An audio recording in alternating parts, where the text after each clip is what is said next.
many times I fell. I learn, but I'm weak when you smile at me, can't you tell? I yearn for that someone to bear with me. I'm hanging on to, I'm kind of fragile, so to speak, but my heavy heart knew you could be the new beginning, knew you could be the new beginning. My heavy heart is broken, but you could mend it for the night.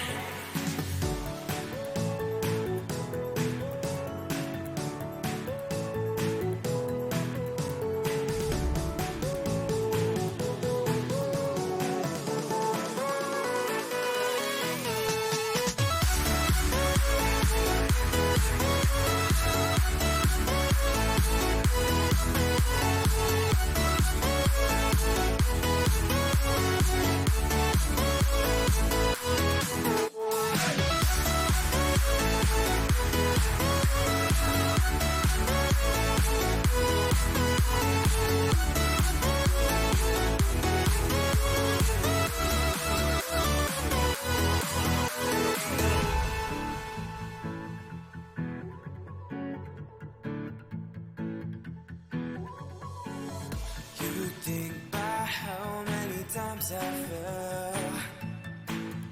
I learned that I'm weak when you smile at me, can't you tell? That I yearn for that someone to bear with me. I'm hanging on to, I'm kind of fragile, so to speak, but my heavy heart knew you could be the new beginning, knew you could be the new beginning. My heavy heart is broken, but you could mend it for the night.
Hello, hello, happy Wednesday, and Misaki, hello, thank you so much for joining so early in this middle of the week.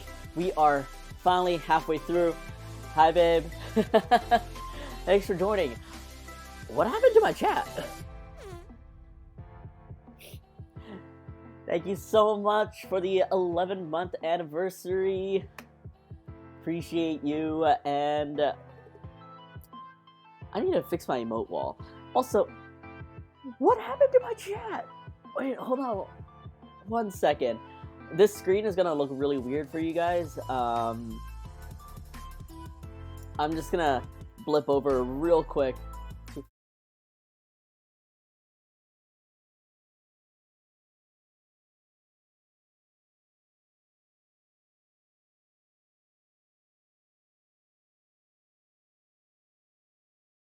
Cool. So, behind the scenes, for some reason, my chat is just non-existent anymore. I have no idea why, but I guess we'll figure that out for next week. Max Black Cat, hello.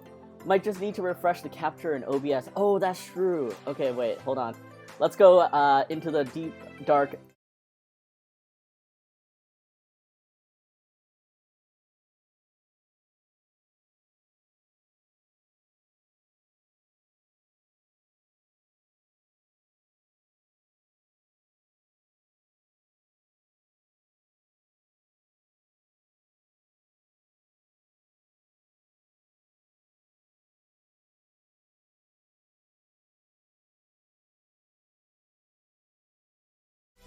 I'll figure it out next time. Quantinator, fancy seeing you here. Hello. Oh my god, that frog is so cute. Where is it from? Lulu's SP, Mr. Frog. Oh my god, it's so cute. Max Black Cat, hello. Yes, thank you all so much for enjoying the idiot sandwich. That is new. Yes, we're gonna go back into creating emotes today because I really want to get that done. Why is my idiot sandwich way too fresh for it to show up as an emote? Why is all this happening to me? But anyways, or maybe that might be my limit that I put on my emote wall. Because last time when Kenny rated me, it kind of crashed my stream a little bit. I don't know, I gotta play with these settings. But I'm so excited to show you guys what I've been working on literally yesterday. Puggie, hello, thank you so much for joining again. Alright, let's switch over to this screen. So, here's two things that I'm working on. One, if you guys didn't sort of see the difference, Huggers has been updated with a slightly thinner line art. So there's more color and less of the thick stroke. So I'm doing that for the Oh No. Thankfully, I've only had like 4 emotes on this channel, so it's not a huge update. So I am glad. So Oh No is going to be updated soon, and I want to show you guys what I'm waiting for Twitch to approve. And while I'm pulling that up, how are all of you? How's your week been? And are you excited for... Sorry, there's like tears in my eyes. How's your week been? And how's the rest of your week looking like? Are you excited for anything on the weekend? Or are you just like, I don't know, you can't wait for this week to be over? So, yesterday, I was working on my animated emotes, and all 4 of those are waiting to be approved by Twitch, and I was really hoping that they would be approved by the stream, but I don't know, maybe wishful thinking. But first of all, if you guys see, there's no bagel anymore offered as a normal sticker or a normal emote because he is now animated as this little vibrating fart. So we got an updated animated bagel that's coming up. We have the chonk that is now just like, yes. We have, so this isn't animated in GIF form, but on Twitch, it's gonna be like shaking. Like it's gonna be like Callie's Helmo. It's gonna be just shaking from the Twitch default animation. So this is gonna be coming up, and this took the longest time. This was like my most, I guess like, what would you say? The hardest task that I put myself up for. And that is rotoscoping my favorite pug dance GIF into Puglie. So, I'm waiting for this little guy to get approved, and I don't know, maybe I'll make him into like an alert or something because he just came out so cute. But it's just so stupid. Look at him go! Saki, you're in the middle of moving and you don't wanna... Okay. Moving is always such a pain. Like, you look around you, right? And you're like, yeah, I have like a normal amount of stuff. Like, this is just the stuff that I need. Perhaps. You know, there's people that collect figurines and stuff like that. It's fine. But you know, it's not until you move and you need to pack that stuff in boxes and whatnot. Oops, sorry. Helio HG80, thank you so much. Helios HG80, thank you so much for putting along. Appreciate you being here. That's me huge. I'm a collector of figures, yes. So like, you know, you see all your stuff and you're like, yeah, this is like doable. You know? Otto, hello! Yes, that is the pug dance. The pug dance is great. I love it. Thank you so much for chilling with me. I hope you're having a great day so far and a great rest of the week. But yes, once my little idiot gets approved, I can have Catsup and Puglie dance together. Yay. But yeah, it's not until you move and you start packing things into boxes and stuff that you start realizing, like, why do I have so much shit? And it's, I don't know, I find it kind of cathartic in a way. And I do this basically like maybe twice a year, where I put myself in the mindset of really doing a deep clean of my apartment. So things that I don't enjoy as much anymore, things that I don't use, cleaning out the pantry and stuff like that, I basically put myself in a mindset that I am moving. Because the beauty of like being forced to move is that you really have to assess like what's something that you love enough to put in the energy to actually move it and like take it to a new place with you. A lot of the times that helps declutter a lot of like whatever is around you. So that's, I know moving sucks, like absolutely sucks, and I hate, you know what, it's not so much the packing up stuff that I hate, it's the unpacking, because it's figuring out where to put stuff and then hoping that wherever you chose to put something actually like it is good, so then you don't have to do it again. But then again, I also do that where I again like sit down, assess what I have, and then see if I want to move it around somewhere to figure out if I want to do something. Nerd at Designs, hello, thank you so much for tuning in and just watching this pug dance. I need pug dance. I'm waiting. Please, Twitch, please approve it. I'm just staring at the dancing Puglie on my screen and enjoying myself here. Can you imagine? I just like for my stream now forever, I just have him like in the corner, just over here. I don't even know if you guys can see him, like just around here or something. He's just there vibing. We'll dance for donations. It's just a tip jar. It's just a tip jar and him dancing next to it. I gotta do that moving forward. Yeah, like the decluttering and everything, it sucks. I love it, Nerdette, thank you so much. I gotta admit, like, it was a little bit of a pain to rotoscope, but I am glad that it came out, and I also already cut off the frames. So, like, if you guys look at... I wish I was way to highlight the thing. Actually, can I just do this? Look! Okay, that's impossible. If you click the thread and look at Otto's Catsup dancing, you'll see that it's a lot smoother, and that's because all the frames are there. But for Puglie, Gaming, hello, thank you so much for joining us. But for Puglie, I actually cut out all the in-betweens, or like at least half of the frames.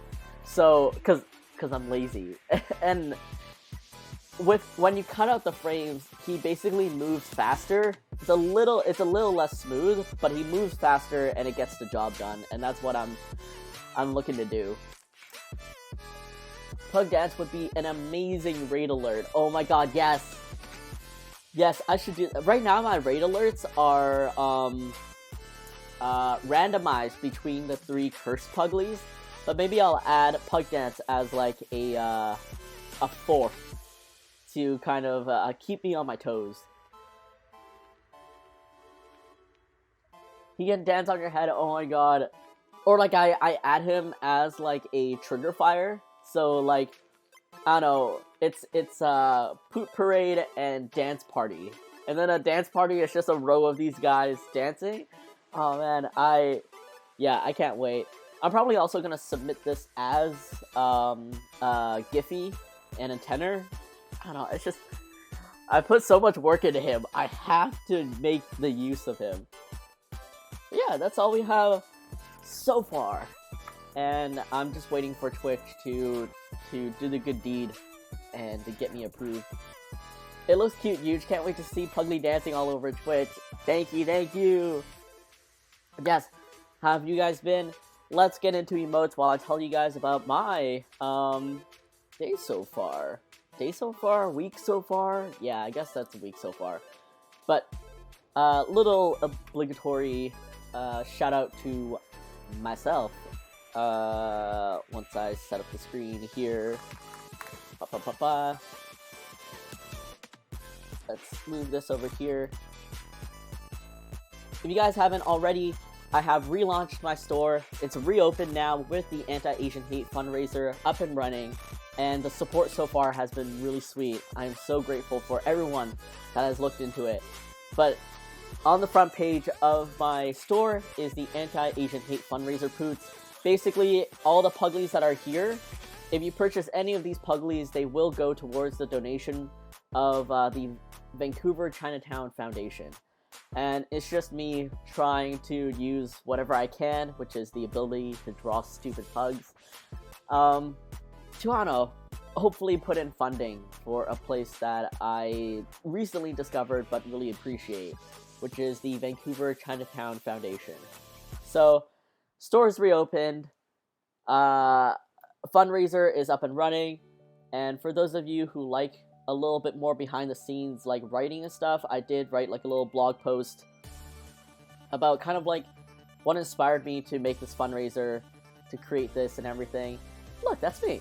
And I don't know, just like my thoughts and feelings and how the year has been so far. And when I write these blog posts, I try to be professional, but I'm also trying to give myself more leeway now to just be like, look, this is the way I talk, and these are the feelings that are going through my head.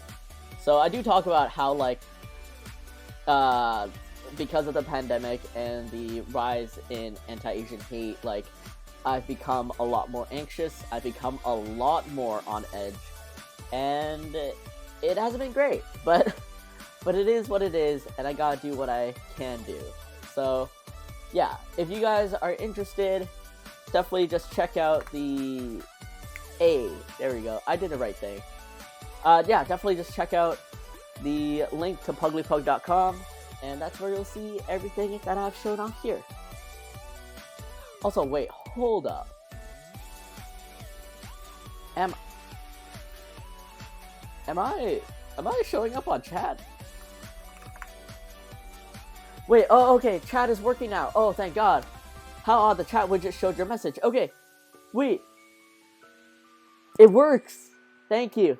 Thank you. Oh my God, something works now. It lives. Alright, let's get to drawing, and let me just tilt you guys this way, and hopefully I don't knock over anything in my area. I have my phone set up for the shopping channel just in case. And, oh, that brush is way too big. And let's get my favorite sketch colors out and about. Sorbet! Hey, hello! How have you been? It's been so long!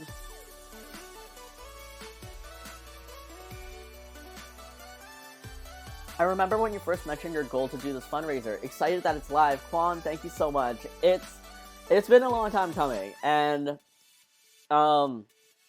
Yeah, I wish it was published earlier, but you know what? At the same time, everything works out in ways that we don't know. So at least I got it out, and if I want to do another fundraiser in the future with more merch, because I have created more artwork in the time being, and I definitely can.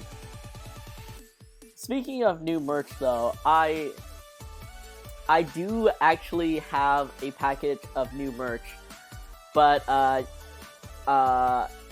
some of you guys have seen it. I don't know. Hold up. How many of you want to just get to the drawing, and how many of you want to witness me unboxing my new merch, which is just lanyards, pins, and keychains, I think. Pretty sure. I'm doing well. How are you? Let's see. God, it's been so long. Basically, 2021 was really rough for me. Well, not for me. Well, a little bit for me. A little bit for me and for Puglie. I think, I don't know about you, but basically, like, I don't know, business is down, events are down or dangerous. And, you know, just business, right? So, 2021 was rough. But the beginning of 2022, though nothing has really changed. I started therapy at the end of 2021, and I've been able to really, like, sit down with my team to figure out, like, what's the best way of communication and everything. So at the start of 2022, though nothing has really changed business-wise, I am doing way better. I'm in a much better headspace. I'm really excited to get a lot of things going for Puglie, and I'm alright. So I'm glad you are doing well. And I hope 2021 and the pandemic years have been really kind to you. Puglie merch and donating to a Stop Asian Hate charity, a win-win. I'll definitely buy some. Gaming, thank you so much. Yeah, of course, if you're interested, if you have the funds, that's all good. Check out PugliePug.com, and yeah, 50% of profits will go towards the Vancouver Chinatown Foundation, and so far, it's looking pretty great, so yeah. Chance, new merch. New merch sounds cool. You do what you want, though. I'm excited for both things. Just, he says, is Puglie tabling at Fan Expo? Yes. That will be my first convention back. My first convention in, 2 years? I'm a little scared. I'll be real with you guys here. Hold on, I just want to see, I want to read that highlighted message.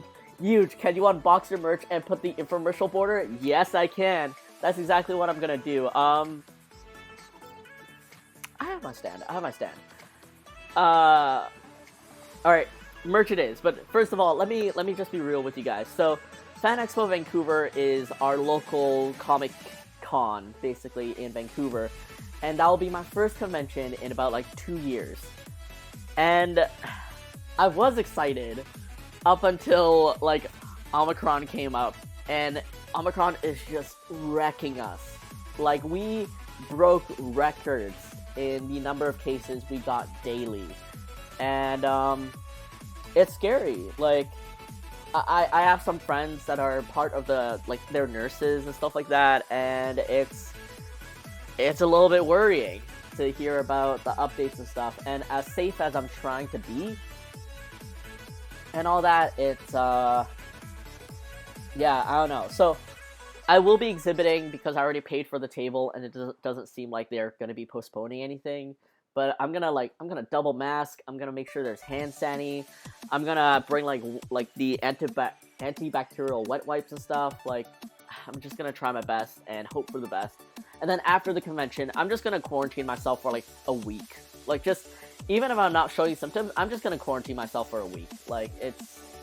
It's due diligence that I think everyone should do. I feel that huge survey. Mentally, 2020 to 2021 was rough, but it gave me the chance to chill and do things for myself. Yes, that's honestly the good thing about this whole thing, the silver lining, right?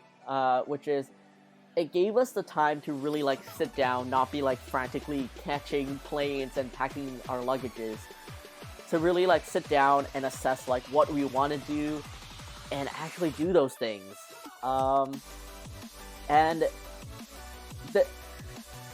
we gotta catch whatever slivers of silver lining we can get during this time, and yeah, that's what I appreciate. Like this time to build a team, to grow with the team, and also like personally to fix myself through therapy or physically or whatever it is.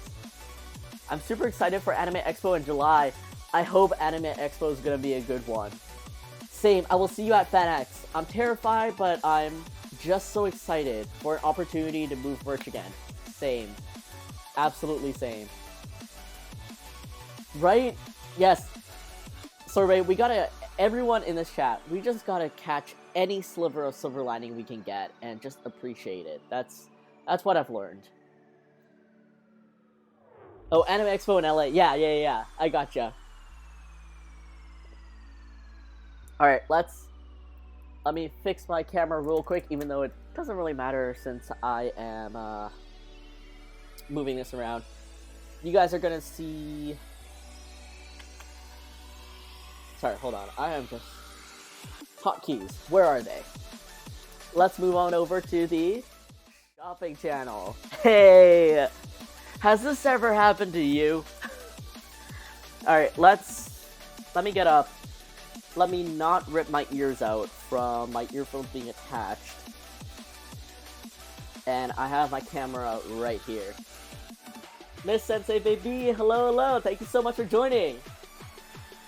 If you're just joining now, I am coordinating my body to grab a box of new merch that just arrived. So, hold on one sec. I'm just gonna take these out briefly, so I don't tear off my ears.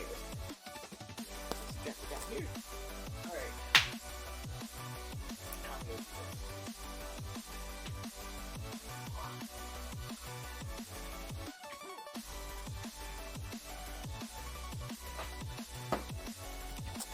Oh shoot, by the way, hi Sorsor! Thank you so much for joining. I'm so sorry I missed your message. Glad to catch your stream. I'm so glad you're here, and thank you so much for joining us.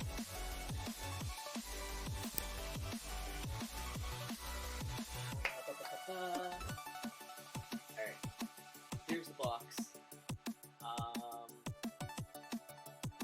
Maybe this is okay. Yo, I'll do the general unboxing first, and then I'll switch over to the camera for you guys to get a closer view of the merch once I move everything. Alright. I don't really need to clean this blade. Alright, let's open up this box and make sure I don't cut into my chair, but really doesn't matter.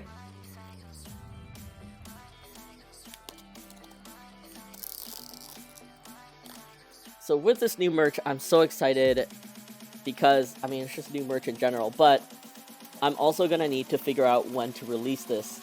I have Valentine's Day stuff planned already, and then after Valentine's Day will be my next hoodie release, which is the We'll Cut You hoodie. So we'll see how that goes.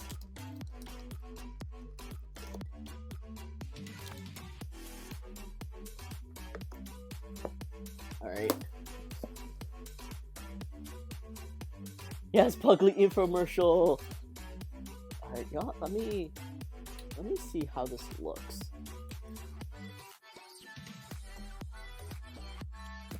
Well, maybe not bad.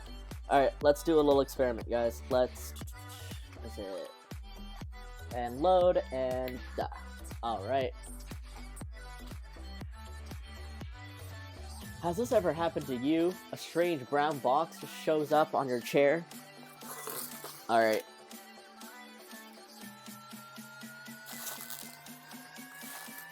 I hope you guys like, what is that? I hope you guys like plastic ASMR, because this is what you guys are going to be hearing. There's something in this box that I'm not expecting, and I don't know what it is, so I guess we'll figure it out. I know you guys can't see anything right now. Let me Move this down. There we go. This is my first time seeing your infomercial. This is genius. Thank you so much. It's pretty new. It's new for 2022. So I'm pretty happy with this layout. Sorcerer, how are you doing? I hope you've been doing super well, super solid.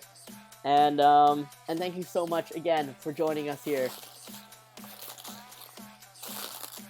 Okay, do I need skizzas? I might need skizzas. Alright, I'm just gonna...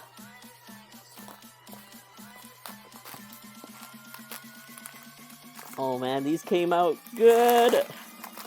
Alright, first up... Oh man.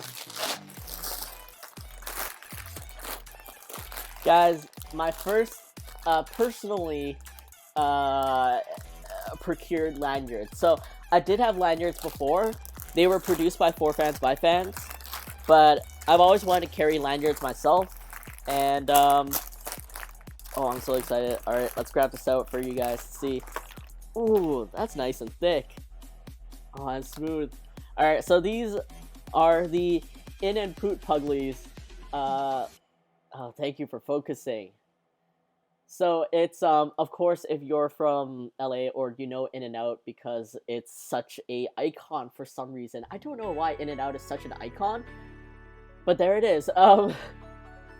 This is the In and Poot lanyard, and it just has a usual silver lobster clasp, because I find lobster clasp to be the most versatile in terms of like what you want to put on.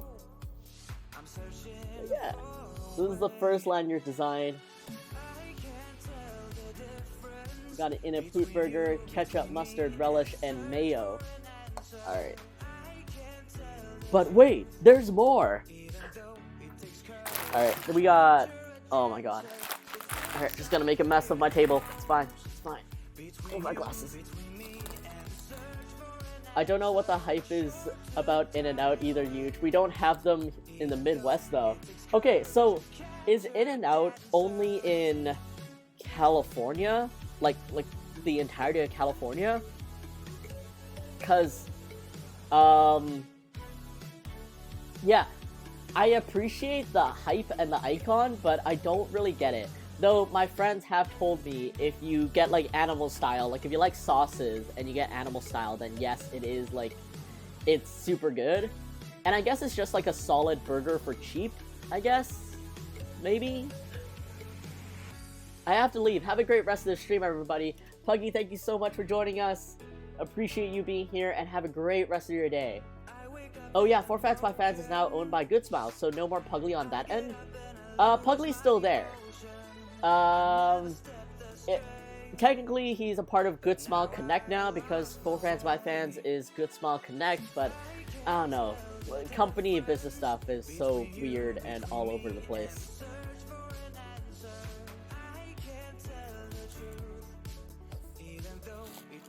There's In-N-Out in Seattle. Wait, no, that's Jack in a Box. That is indeed Jack in a Box. Which we used to have in Vancouver, I think. And then we didn't. This is not sustainable.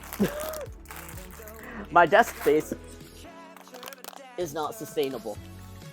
So I'm just gonna gently and lovingly put these on the floor for now.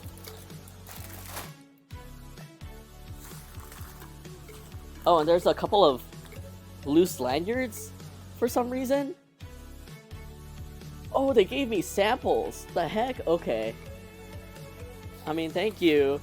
I appreciate you so much. Alright, I'm just gonna lovingly put these... Oh, hey, these are already open. That's nice. I'm just gonna lovingly put these on the floor for now, because I have very limited space. The drive-thru line for In-N-Out is always crazy long, like CVS receipt long. I like CVS receipt long is like a measurement that, like, yeah, I also understand. But that's insane, like, why is it so long? Why is it so loved? Okay. But wait, there's more! This is my second lanyard, and this is one that I really like. It is my Puglie grocery lanyard. Oh my gosh. Armani... Armani? I know I've said your name before. I just, like, every time I read it, it's different. Puglie is the cutest. Thank you so much, and thank you so much for the 2-month anniversary of your Pootie Pal badge. I really appreciate you for being here, and just truly, thank you so much. Looks like only some of the western states like Texas, Colorado, and California. Oh, that's so weird. But yeah, this is my next lanyard. It is the Puglie Grocery lanyard, and it's just, I don't know, you got all the important food groups in here, like egg, vegetable, carbs, you got fish, and meat, and just Puglies hanging out. And I don't know, I really like the design that I made for this. Just like polka dots with grid and stuff. I like the color of it. And yeah, there we go. That's the Puglie logo. Yes, the best food group, Puglie. Sweats. But yeah, this is my second lanyard to add on to the bunch, and I don't know, when you create merch as an artist, when you feel that joy in seeing it in your hands and how it came out and how it's good, like, that should be the feeling that you should get. Sorbet, oh my god, you don't have to, but thank you so much. Oh my god, I love the new overlay. Thank you so much. This is just the shopping channel. Welcome. Here to talk to you is my hand. Sorbet, you didn't have to, but again, thank you so much for being here and for supporting me. You truly don't have to, but thank you so much, and enjoy your bag of flour. I need these emotes. Oh my god. Soon the animated emotes will be here. And I'm also working on new ones too. Alright, let me get this out of the way. Thank you so much for being here. I will, you know what? These are just singles. I can put these here. I'm gonna need to clean up after this stream. Alright, let's get this out of the way.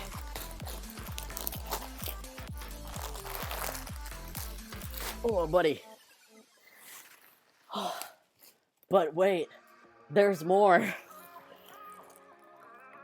Oh my gosh. So, alright. Here's the idea that I have. When I release these lanyards and pins, you, for like a limited time, you can get them as a combo. So you can get like a lanyard and pin for a combo, because, you know, sometimes people like collecting pins on their lanyards. And with that said, let's see. Oh my god, they gave me so many samples to see what they can make. That's so cute. Oh, I love this menu so much. Alright, let me get my skizzes to open this up.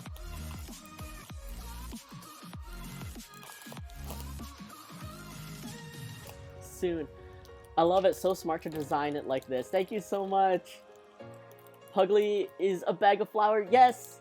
So the story behind my little like subscription badges is that you start off as a bag of flour, and then you turn into a carton of milk, and then slowly but surely you become a donut.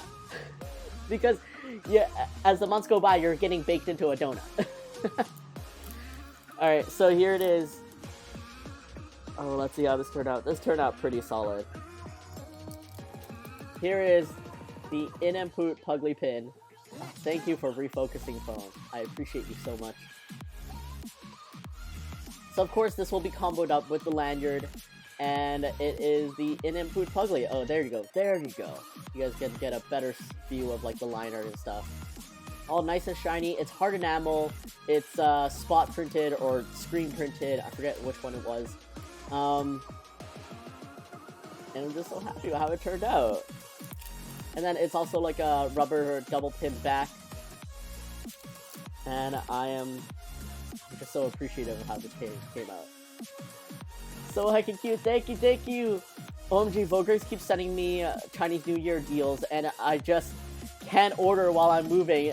I know, right? Like, when they send you deals, and you're like, I have nothing to go for this. I'm sorry. Alright, let me...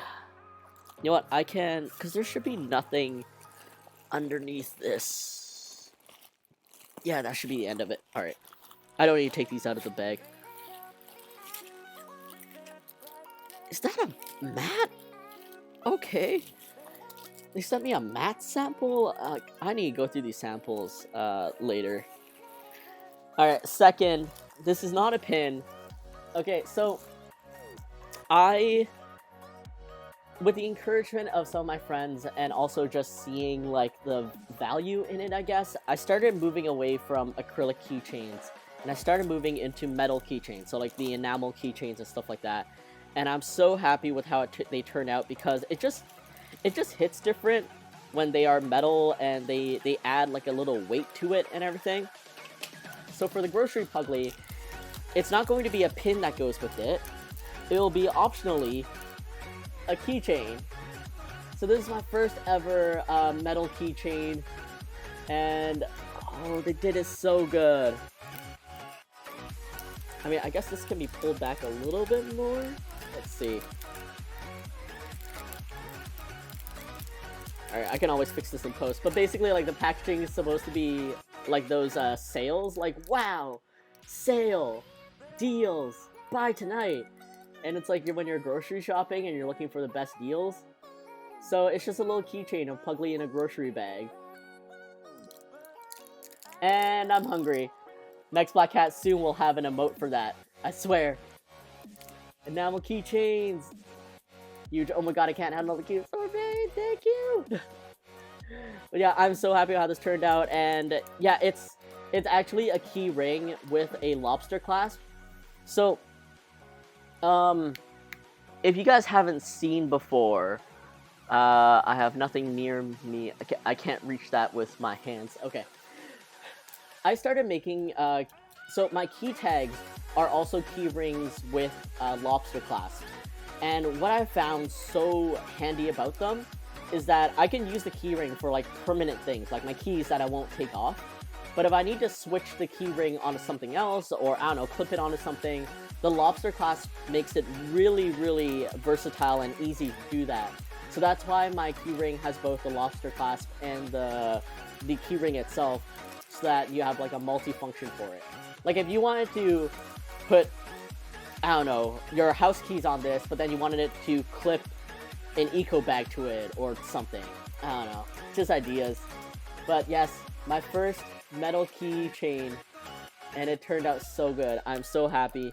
This is, of course, hard enamel, and it's just all shiny and nice.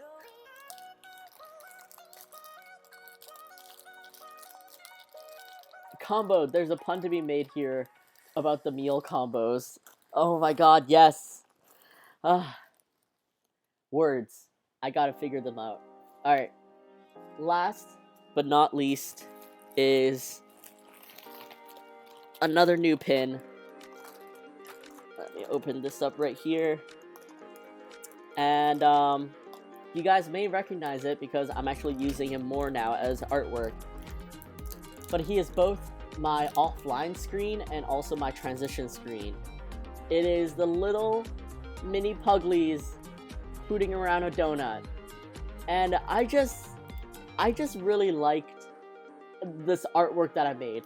At first, this artwork was just my offline screen, but if you guys didn't, like, I don't know, notice, Twitch never really shows an offline screen so long as there's, like, a VOD to be played or someone else being hosted. So then I made it my transition, but again, like, my transition only lasts for, like, 6 seconds. And I just really liked how I drew these little guys, so I created them as a pin. I have a mighty need. Y'all, thank you so much. So it's called extra large sprinkles because the sprinkles are extra large. They're extra large for these idiots. Look at how tiny they are. And then the top says, are these sprinkles? Because, like, imagine if you were eating a normal ass donut, right? And then you see these like tubes on your donut and you're like, are these sprinkles? But then you realize, no, they're not sprinkles. They're tiny, tiny pugs eating your donut, farting in it. That pin makes me hungry soon. So yeah, all my pins have a double back just because, I don't know, security and etc, etc. And that's all. that's it. That's it for my... Oh, that's the wrong screen. Let me change over to here. That's it. That's all for my unboxing. But let me grab one of each thing out first to do a little last minute roundup so you guys can see all the things put together. And let me just reorganize a little bit and take off my earphones so I don't rip out my ears.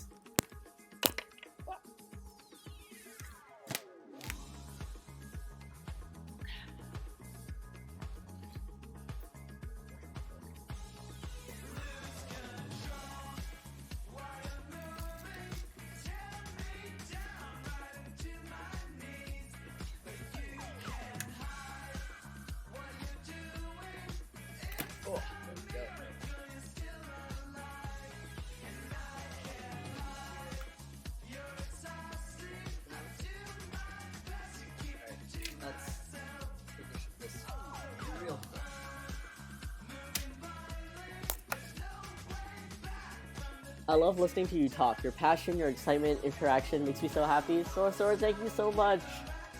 I mean, I love merch making. I love looking for the company. I love getting samples in, and I mean, I especially love it when the samples are good. But you know, there's gonna be bad samples, and that's okay too. That's part of the whole journey. But then, when you finally prove the sample, mass produce it, and it comes out so solid, you're like, yes, vindication. All right, let's change over the view real quick and make sure this doesn't fall down. Best feeling ever, right? All right, so here's the... Oh, they're upside down, aren't they? So you guys are getting an exclusive sneak peek to a handful of merchandise that probably isn't going to come out until like maybe March or April. We'll see. But we got... I got to figure out my left and rights. We got the mini Puglie's donut pin. We got the In and Poot Puglie pin. We got my first ever enamel keychain of the Puglie Mart grocery bag. I don't know, maybe the Puglie Mart... I don't know. I also love thinking of combos and how they tell a story together, even if the story is just, hey, look, they match. We got the In and Poot lanyard. Wow. Come on. Let's be all nice and pretty here. And then we got the grocery lanyard just over here. And I realized both these are upside down. Let's just move them over like so. Alright, and while you guys are checking this out, I'm just going to take a quick drink. Clap, that stuff is so hype. Otto, thank you so much. I can't wait to see your stuff with Catsup. Because I know, like, this was months ago, but you were designing, like, keychains and stuff like that, and I can't wait to see that come out.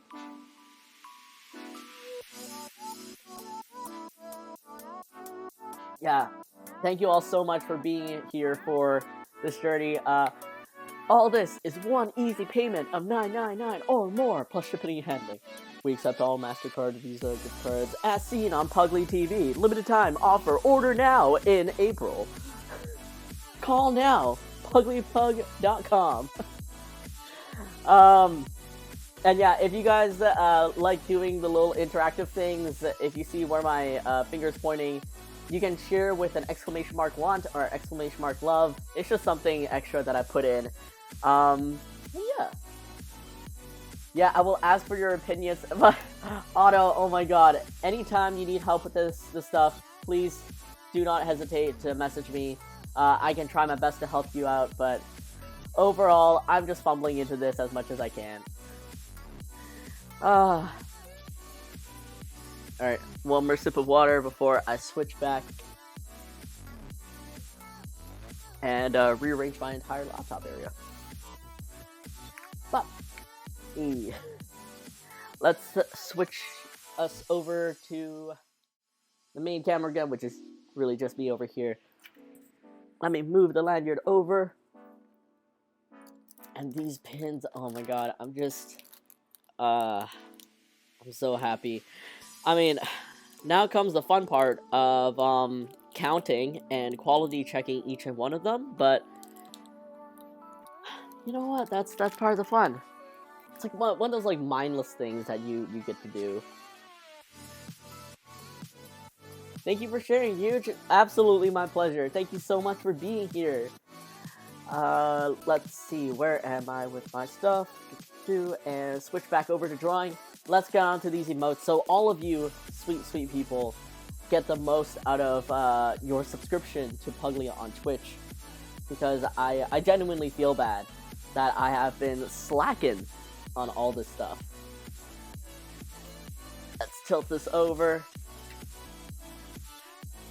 Yeah, I often sometimes feel like a little bit bad for showing things so early, because one, it's gonna be released so late.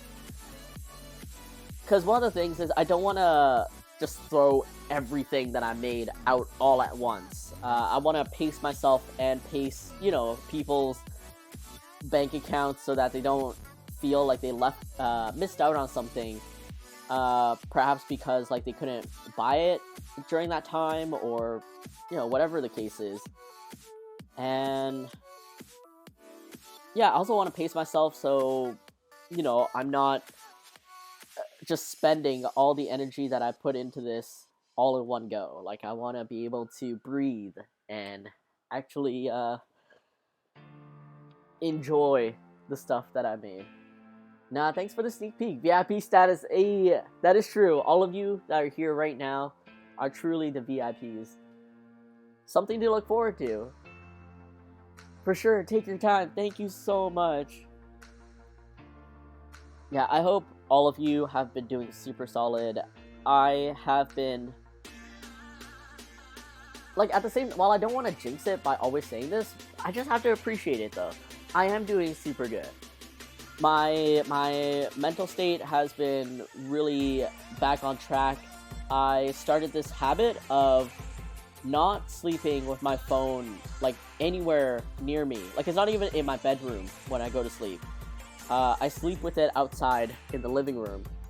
And I start my mornings now actually getting out of bed and doing like little chores that I want to do, instead of spending like an hour on, say, like Twitter or Instagram, just like scrolling, and then feeling bad like 2 hours later, being like, oh man, I wasted my day. Like, doing that alone has changed me so much. There we go. VI Poots! That's something I actually just packed. My Puglie Palooza badges. Oh, or TikTok, right? Or TikTok. Like any of the social medias, I just... Because that was my thing. I would wake up, I'd check my messages, both like, personal messages and also work messages, in bed. And yeah, even though I'm like doing work-related stuff, at the end, I still end up checking social media for like an hour, lying there. And then when I do finally get up, I'm like, oh man, I wasted a whole hour of the day doing this. Like, I didn't even have fun, or like I didn't really want to, and now I feel like I wasted my day. And I kept feeling that sense of guilt and regret every single day, because I had no self-control, especially when I had my phone like right there. But then now, after hearing this other mental health person, therapist, talk about his morning routine, which is like he doesn't interact with any kind of technology for the first hour of his day, I started doing that, and it has just really helped me. And one of the things that he pointed out, like, which a lot of people point out, is like, oh, what if I get an emergency call or something? And while emergency calls are very important, of course, by and large, like, you might not even hear it if you were asleep, or the chances of that happening are so rare. and you can always put your phone on Do Not Disturb and just have it specifically for people that might emergency call you. But otherwise, I don't know, like in general, knock on wood, I don't ever get emergency calls, but this has been working for me. And so I get to start my day not wasting that hour on social media and doing things like tidying up a little section of my house, or like reading this like branding and design book that I got for Christmas. And then at the very end of it, I just cook my lunch or prepare my lunch and coffee. And it just helps so much. And then I don't know how many of you have a Google Home. I gotta make sure they're not like listening on me. I mean, they're always listening, but I need to make sure none of them are activated when I said their name. Yeah, throughout the day now, I have settings at 3, 5, 7, and 9 p.m. And I just have them set to tell me, like, affirmations. Like, tell me that I'm working hard, or, you know, I'm doing very well and stuff. And the funny thing is, before, I had this set up for myself, but it was in a much more negative tone. Like, don't regret today, or like, work harder, or don't waste today and stuff. And it always made me feel bad, and thinking back to it, yeah, it should. But then now, instead of like such a negative connotation, I have them set to tell me like, you're working really hard, or you're doing a great job, or yeah, one of the sayings is literally, the work is hard, but you're working harder. And while sometimes I don't know if that's true or not, it just makes me feel good. So I do feel like I'm accomplishing more in my day now. And it's just these little things where sometimes you just need to say these corny, cheesy things to yourself, and just praise yourself, because you deserve it.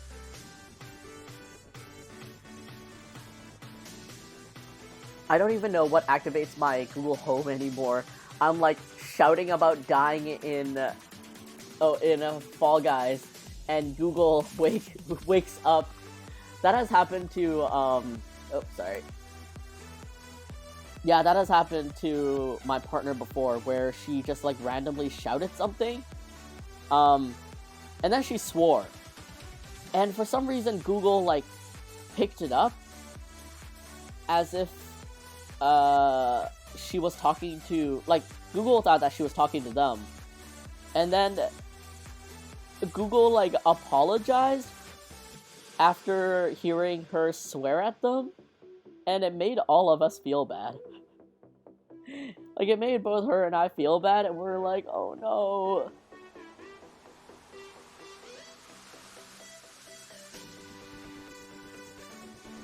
Because even though, like, it's an inanimate object, it's basically AI, that it's meant to keep you, like, hooked and, you know, addicted and whatever, it still makes you feel bad.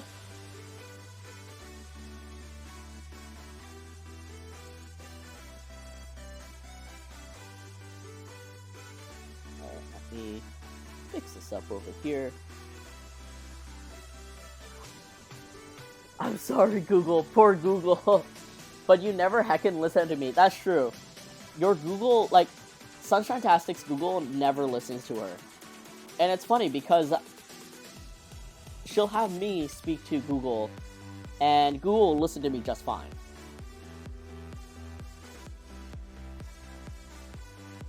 I don't know if it's my voice, or her voice, or maybe because you always swear at it. Though I find sometimes it helps when I say, like, you know, the prompt, and then I pause a little bit before I speak to it and say what I want. This is I'm basically drawing Google when Sunshine-tastic swears at it.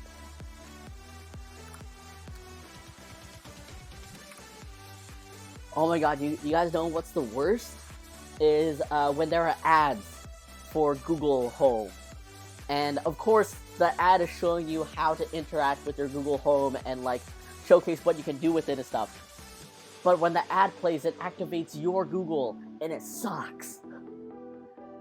And I'm like frantically like trying to reach my Google, like no, like hey, no, don't listen to that.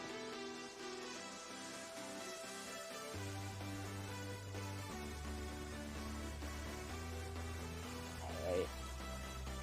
You know, this might cover up the neck roll, but that's a-okay. We need to get the idea out there. That's what we're going. Oh, big teardrop. Big teardrop.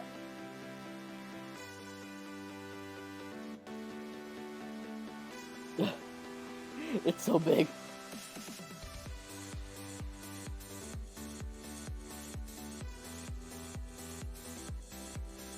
I think my neighbor across the street is testing his motorcycle. I just hear a loud revving.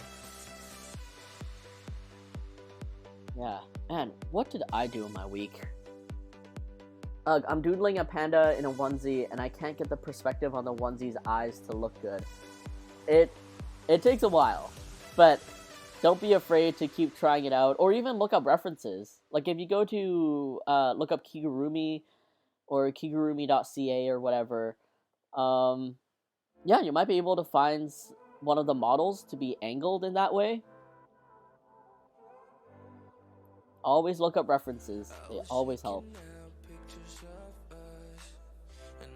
Alright, so what did I do this week, guys? I launched my fundraiser, which was one of the larger undertakings and bigger goals of my year. And I say year because I've been planning it since like last year, or maybe even like a year and a half ago. It was just because manufacturing was all backed up. And then I started planning something. Oh, you know what? Oh, do you use Photoshop exclusively, or do you use other art programs as well? So I've been trying to get into Procreate a little bit more. It's the new update with the stabilizer tool has been a godsend. I've been finally able to do like to draw a full piece of art on Procreate thanks to that update. That's actually one of the things I wanted to show you guys, and I don't know if I still have it with me. JK, maybe I don't. I do not. Thank you, me. But here's something that I worked on.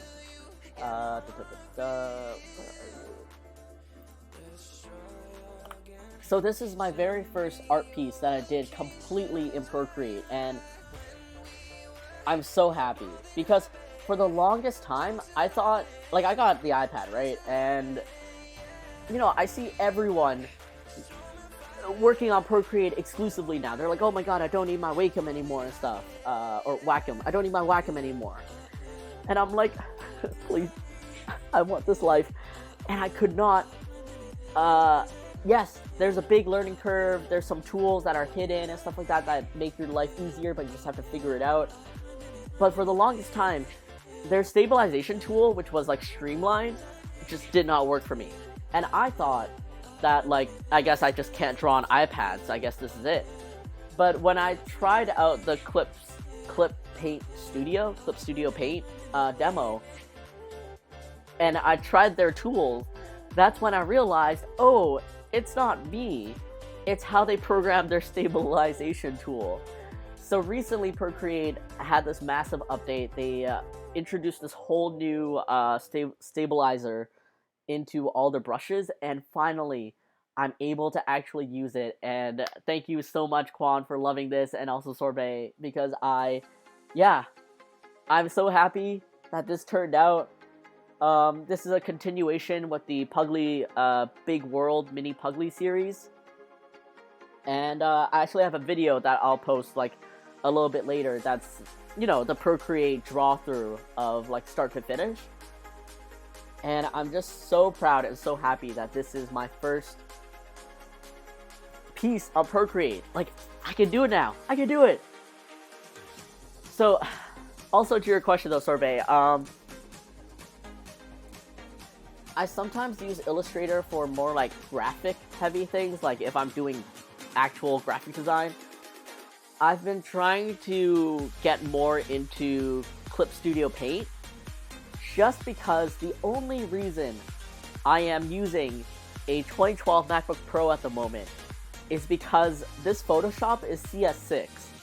I absolutely vehemently refuse to get on their cloud. I think it is an absolute garbage of a business model. I will not support it. I will not. If anything, this laptop is going to the grave with me. Desirelines Games, hello. Thank you so much for joining us, and thank you so much for supporting the Anti-Asian Hate Fundraiser. Truly appreciate you, and welcome back. But yeah, Sorbet, like, this is why I'm on this, like, laptop that is, like, what is now, 10 years old? Oh my god, my poor laptop's 10 years old. I had to switch. I was on CS4. Yo, I have a Windows gaming laptop, and for a long time, I was a Windows person. I wasn't an Apple person. So when I was in university, I was still using Windows, and I had the CS4 Creative Suite. And that's what I have on my gaming laptop, just in case. Just in case. Because I am so against the cloud. Tank Top Tom Z, hello. I see my favorite artist. Thomas, thank you so much for being here, and I will see you next week, right? Next Tuesday. Everyone I was working with was using cloud and sending me files back and forth, and it wasn't working right. Yeah, because of like the version models and stuff. Like, my part-time graphic designer is on the cloud because their like full-time work studio place, has the cloud service, or like, bought the subscription for the entire studio. Right now, it's still working. Like, I do get that notification just in case. But so far, after I press yes, okay, like, it still works. So I'm grateful for that. But yeah, I am on CS6 right now. All of you are here to witness me drawing in CS6. Yeah, I moved to Affinity Suite and CSP. So back to your question, Sorbet. I have been trying really hard to get into CSP and also Affinity. Although I don't know how you work in Affinity so much. Like, maybe you use it for the Illustrator type, maybe. But there's one thing that absolutely drives me up the wall, and that is their brush sizing.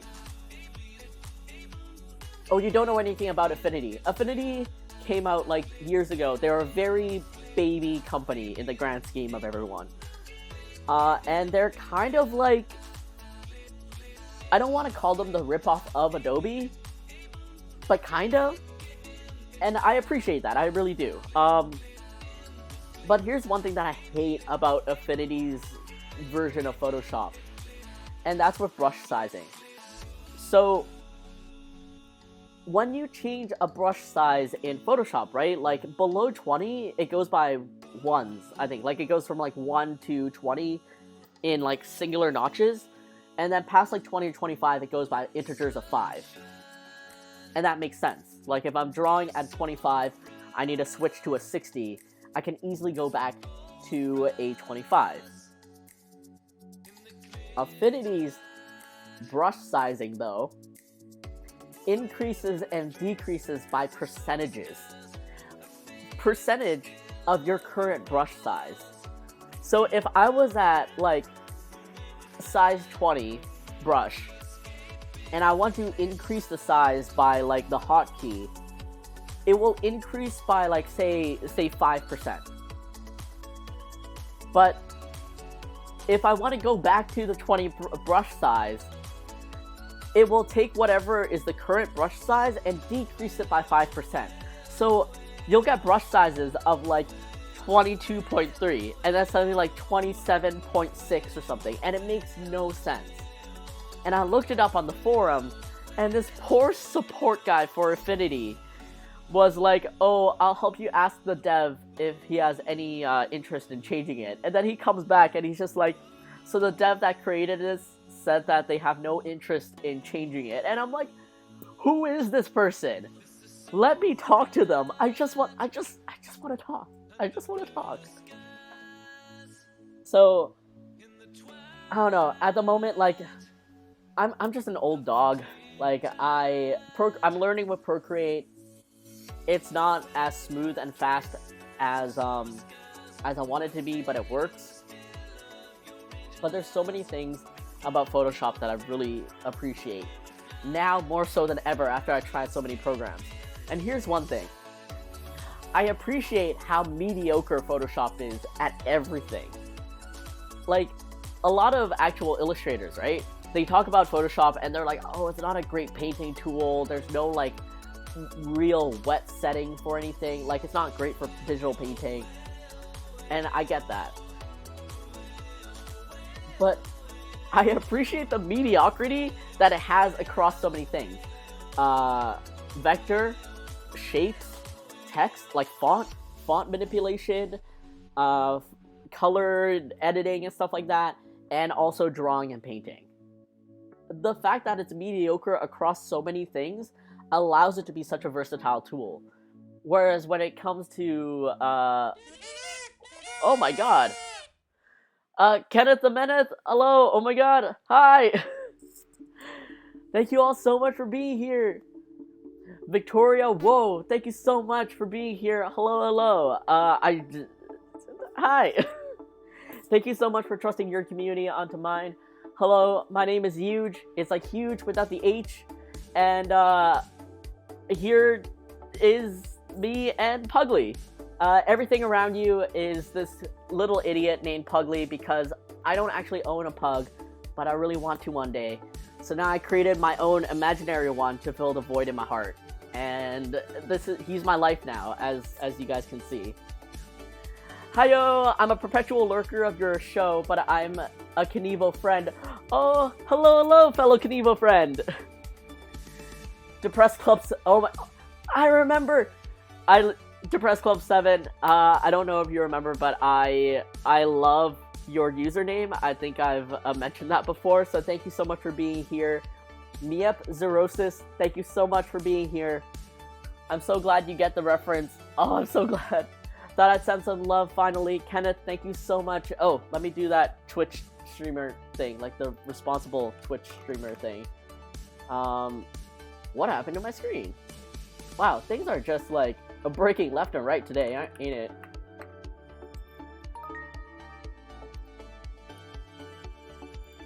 There we go. Kenneth, have you been... no, what is that shout out counter? Kenneth, how was your stream? What were you streaming today? And thank you so much again for the love. I was just talking about, art programs. Sorry. Yes, met you through Judy, but as the Geeky Sandbox. Victoria, hello, thank you so much for being here. And it amuses me that we're also connected. You activated his trap card, damn it. Just playing Jurassic World Evolution 2 today. Today was good fun. Jurassic World Evolution 2. Wait, is that the one where you own like a Jurassic Park? Or are you like more what do you call that? Third person view, exploring around, like not being eaten by dinosaurs. Sav, hello, thank you so much for joining! It's a dangerous web we're all weaving for sure. Oh, in a park, okay, cool. Yes, we're all interconnected. Yeah, sorry. Real quick, Otto says, oh yeah, I don't draw or anything in there. I just use for design or vector tools. It seems bare when it comes to painting. Yeah, so... Sorry, for those of you just joining, hello, my name is Huge. This is my imaginary pug, Puglie, and we were just talking about art tools. And so, right now my screen is covering most of it, but I'm on Photoshop. I'm in Photoshop right now. This is Photoshop CS6 because I vehemently despise Adobe Cloud. And we were just talking about Affinity and CSP and how I just want, like, I just want to carry my laptop with me to the grave and never update anything. I've tried Affinity, I've tried CSP. Both of them are good in their own ways, but I just can't get into it. But like Sorbet Jungle said, at some point I will probably have to update or upgrade and relearn everything. But until that time, I'm gonna try my best to just work as much as I can in Photoshop. I know technically I should be taking this time to learn the other programs, but I just cannot. It makes me angry.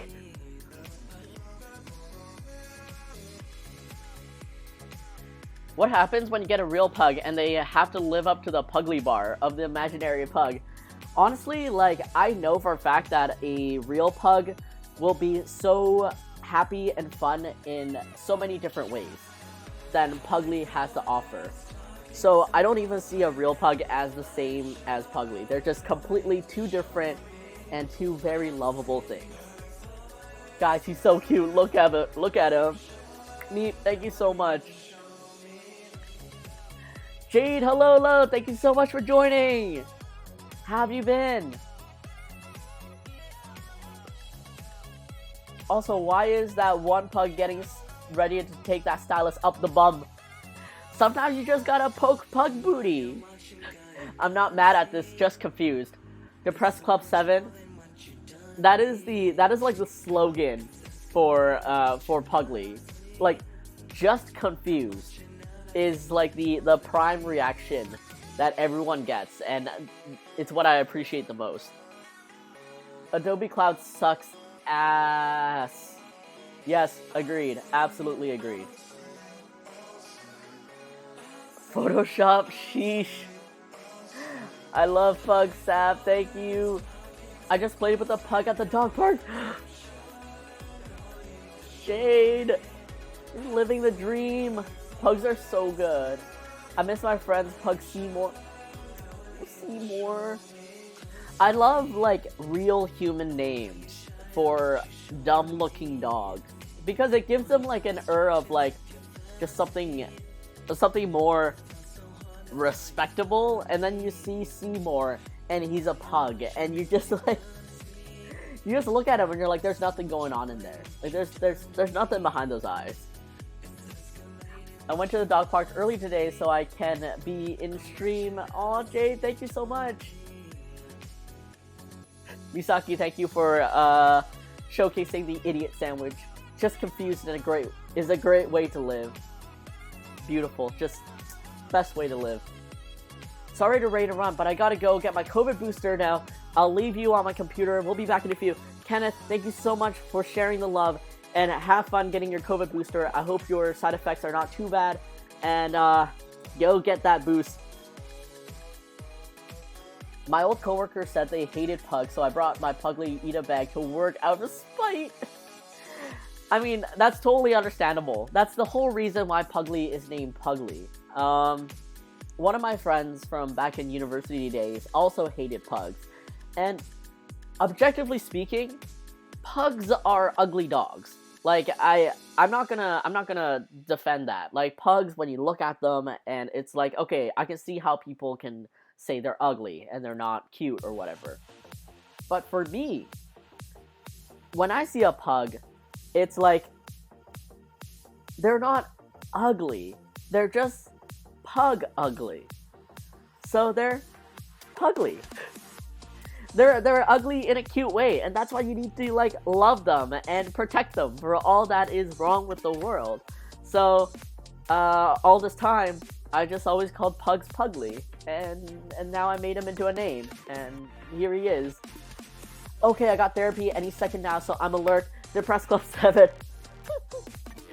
I love that you're going to therapy and your name is Depressed Club 7. I love all of this. Thank you so much for the lurk. Have fun in your therapy session, and thank you so much for being here. I disagree. Sorbet slams the table.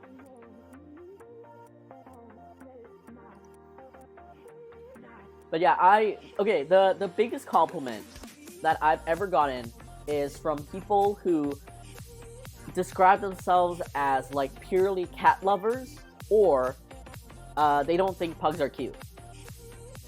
And I'll get messages that are like, oh, I only like cats, but Puglie is cute. And I'm like, I've reached a heart. Puglie has reached a heart. Oh, real quick. Sorry, I'm getting that thing where, like, if I talk too much and I don't hydrate enough, my entire, like, throat and nose system just decides to shut down. So, taking this a little bit slower. But, where's the table flip emote? That's actually coming up. Let me show you the real preview real quick. So, this is going to be the aw heck. Oh, that's a really small brush.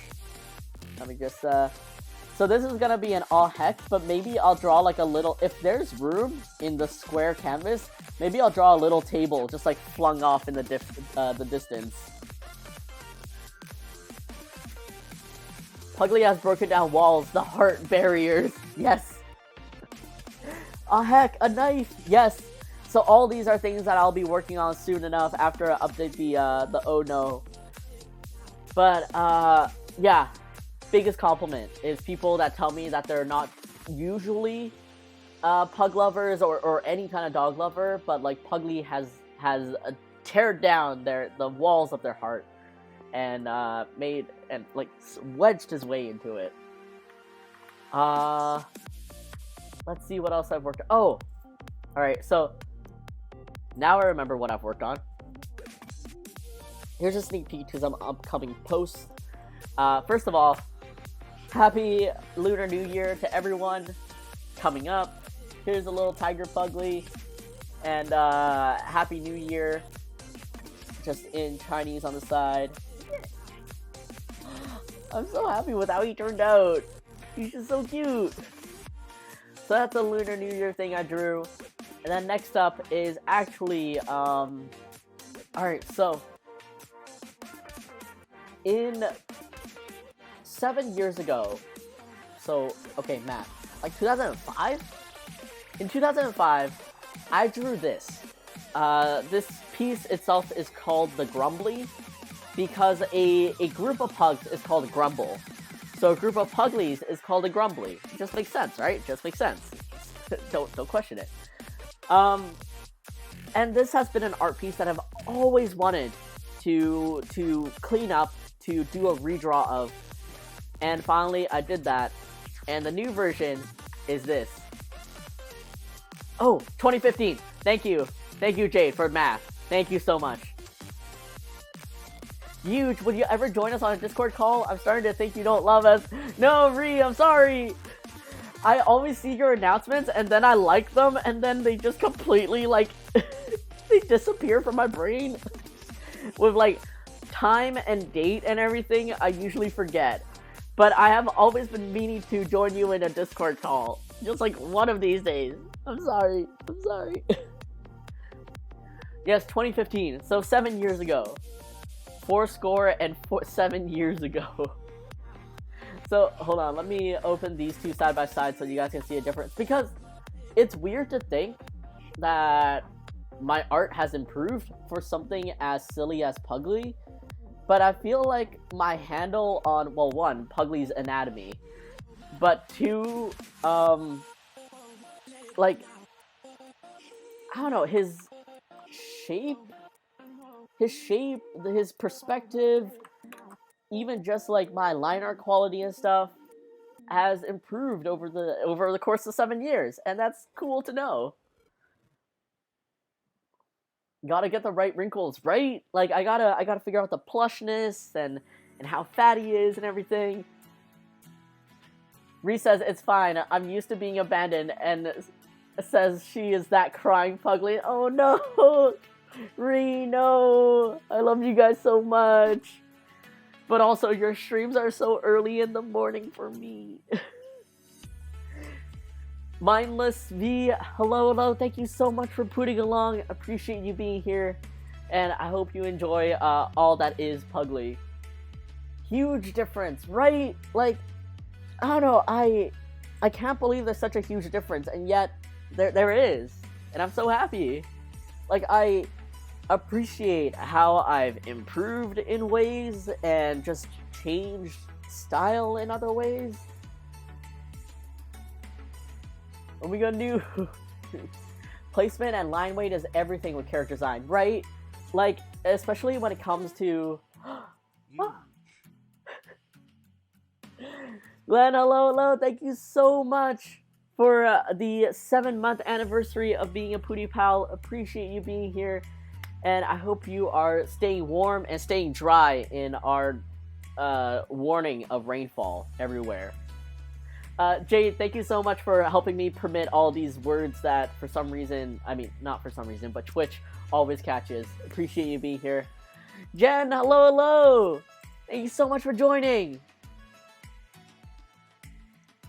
But yeah, placement and line weight is everything with character design. The weight and consistency in Puglie has become more defined. Yes, absolutely. Sorbet and Misaki, absolutely. Like, back then, I didn't really...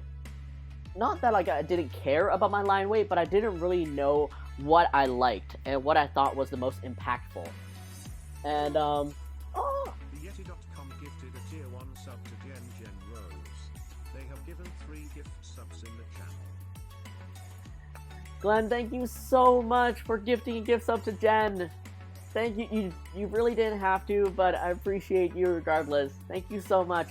For all of you that are continue to be subscribed and also that just got a gift sub, I am working... No, oh my god, what? No, Glenn! Glenn, no! Oh my god, look at all those buggers. Oh, I need to resync my emote wall. Oh, I should write that down as a thing to do. Resync emote wall. Because I have all these new emotes. Resync emote wall. Glenn, oh my god, you shouldn't have, but thank you so much for all the love that you always give me and also my community. You really didn't have to. You never have to, but thank you so much. I appreciate you. I just want to do a... Oh, I know what I'm doing. Something is weirdly hotkeyed to my hotkeys on OBS that is turning off my screen. But real big shout out to the Yeti.com. They also stream themselves a variety of games and also community things. They are a huge supporter of a lot of artists. Oh no! Sorbet! No, not the 100 vitamins! Thank you so much for cheering 100 vitamins. Appreciate you. Yeah, the Yeti is a huge supporter of a variety of artists. They're amazing. They are a local apparel company collaborating with other artists to create dope merchandise for games and also like pop culture things. So please, if you have not already known them, please check out the Yeti.com. It is a treat. Oh my god, no! Why is there a hype train? Armani, thank you so much for 100 vitamins. Ah. No, stop sharing bits. No. Let's do. Also, a quick shout out to Sorbet Jungle, who is the creator of Croconana. You guys must all recognize Croconana. Like, he's a little adorable crocodile banana, and she creates a lot of cute stuff too. Please check her out. Because we love. No. First of all, I gotta catch up on chat. Second of all, I need to calm down. Oh my god. And why is my thing like just popping? I need to fix my hotkeys. Also another shout out to hostess Misaki. She does gaming streams and she also runs a lot of charity funds over on her Twitch channel. So Puglie please. sandwich, Puglie sandwich, Puglie sandwich. I love that it just reads out emotes. So please check out Misaki if you ever want to check out like charity streams and stuff like that. It is huge. Jen, no, thank you so much for the 3 vitamins. You know what? I'm just gonna. What am I? Oh, I know what it is. Oh, that is dumb of me. I know what's turning off my thing. Let me just change that real quick because I should not have hotkeyed that. Okay. Ree, no!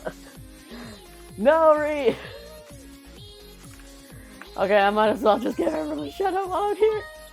Jen is also another amazing artist. Thank you so much for the vitamins. And Jen, what are you? Jen, what is that? What is that? Why is that clip like that? Jen is another amazing artist, and they just see this like human like projectile their neck out. I might as well just give this a quick. In line with Jen, here is Sav, who is starting up a really huge up-and-coming VTuber. Amazing artist herself, but also does variety of games and stuff, and her VTuber character is just so good. You guys just have to check it out. And Ree is also another amazing artist. She's going back to school right now for oh shoot, well, what was it specifically, Ree? Character design, or you're going back to school for art of some sort? I have forgotten. I am so sorry. But Ree is also another amazing artist. She doesn't stream as much as she did before, but when she does, it is a huge treat. Animation. Okay, I was like, is it animation? And I'm like, I sure hope not. I say I sure hope not because, like, I studied animation. It's not my cup of tea. I don't really like it, but I really hope you enjoy it. But yes, Ree also streams, even though she doesn't stream as much as she did before because she's busy with school and also killing it with her portfolio. You should definitely check her out because when she does stream, it is a huge gem. And last but hopefully not least, please show some love to Soren. Oh my god, your new icon is so cute! Look at that new icon! Soren is Ree's partner and is also just a very cozy streamer. When you listen to him talk, you are just like covered in a bed of feathers and pillows, and he does a variety of streams such as doodling and also games. I'm just gonna... I've never reached a level 5 hype train before, you guys! Thank you so much for the 158% goal. I'm just gonna...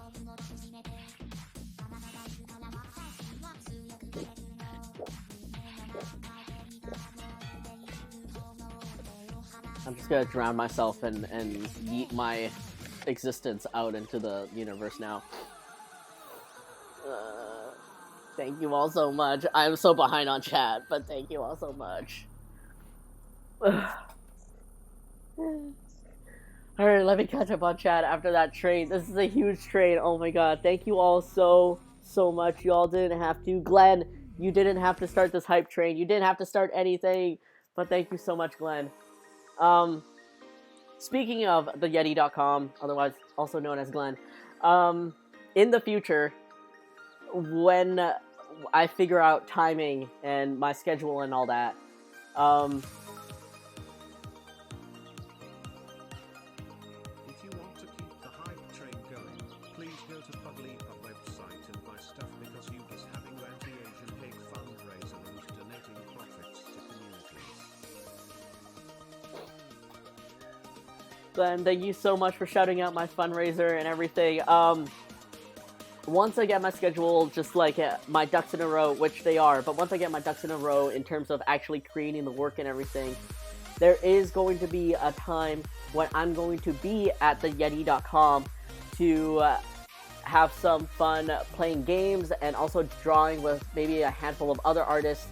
So once Glenn and I figure that out, and by Glenn and I mean really me, we will be over there, and I will be working on stuff, and it's gonna be fun. And more things to come soon enough. Alright, let me catch up on chat. You guys. Oh, shoot. Oh, no. Oh, no. Oh, no. Why is... Oh, my God.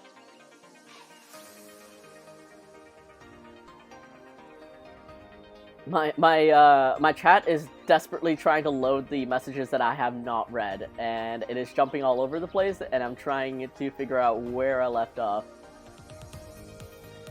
Oh, I think I moved the scroll, and it was not supposed to be that old. Okay. I'm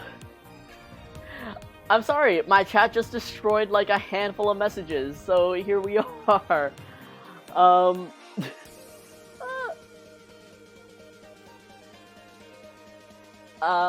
Mindless V, I saw your last message, which was that you just came from the raid. Thank you so much for putting along regardless and being here. I hope you had fun just watching me lose my shit. So, thank you so much for being here. So, Soren's like, wait, I got one! Oh my god. So buggers. I love that Raid Beast so much. He's so cute. I have a cart full of goodies I need to finish. My family and I do daily Hobonichi, and we all use your stickers all the time. Oh, man, thank you so much. Yeah, check my sticker section because I have like a couple of sticker sheets. I don't know if I had them up and running before. Maybe I did. But I might have a new sticker sheet that you might not have seen from Sticky Club. Give it a check just in case. I'm not sure. Are we throwing love at Huge? Oh no, I didn't know Yeti streamed. Followed. Yes, Yeti does stream. Oh, Puglie Panda, big fan, Puglie Pug. Glad to see you streaming. Puglie, thank you so much for being here, and thank you so much for being a fan. Sorry, I just got your message now. I was being bombarded with a lot of love, and I was just losing my shit. So, thank you so much for being here, and I hope you have fun and enjoy all that is Puglie and me. Alright, catching up. Up.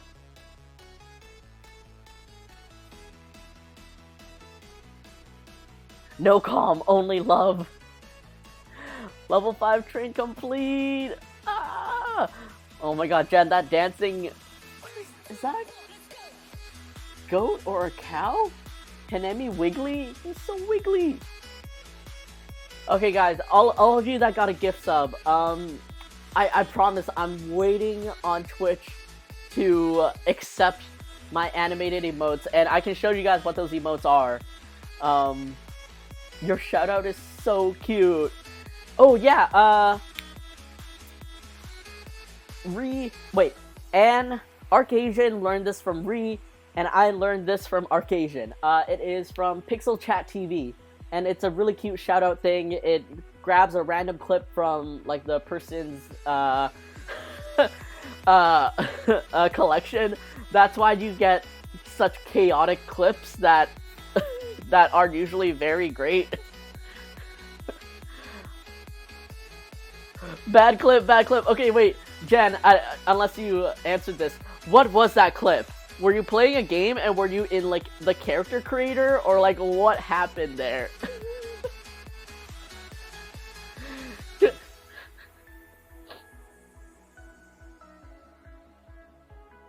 Thank you for the love, Huge. No, Ree, thank you and Soren always for the love.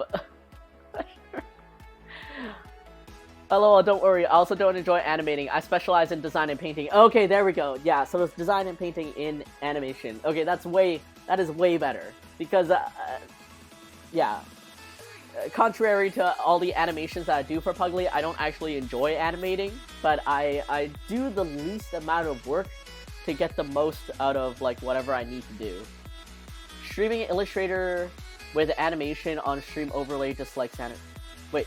Streaming Illustrator with animation on Stream Overlay dislikes animation.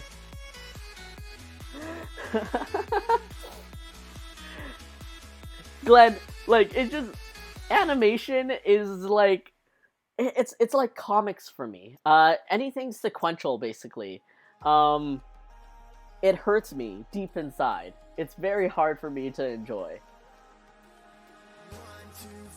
Oh no, no need to shout me out, thank you. No, Soren, I must. I do love the craft, just not born to be an animator. Oh, I recently got into playing around with pixel art. We'll probably stream that soon. Yes, Soren, yes! But also, yes, Ree, fight Soren all the time. Finished my diploma on a 2D course, but then I went into freelance instead, yep.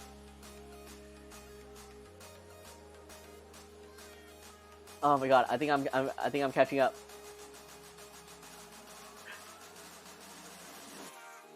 Yes, Gartic phone, and just like, heck, if we have oh, what's that app called where like it's basically Photoshop online, but you can have like 5 people drawing at the same time. I don't know, just like a whole doodle panel.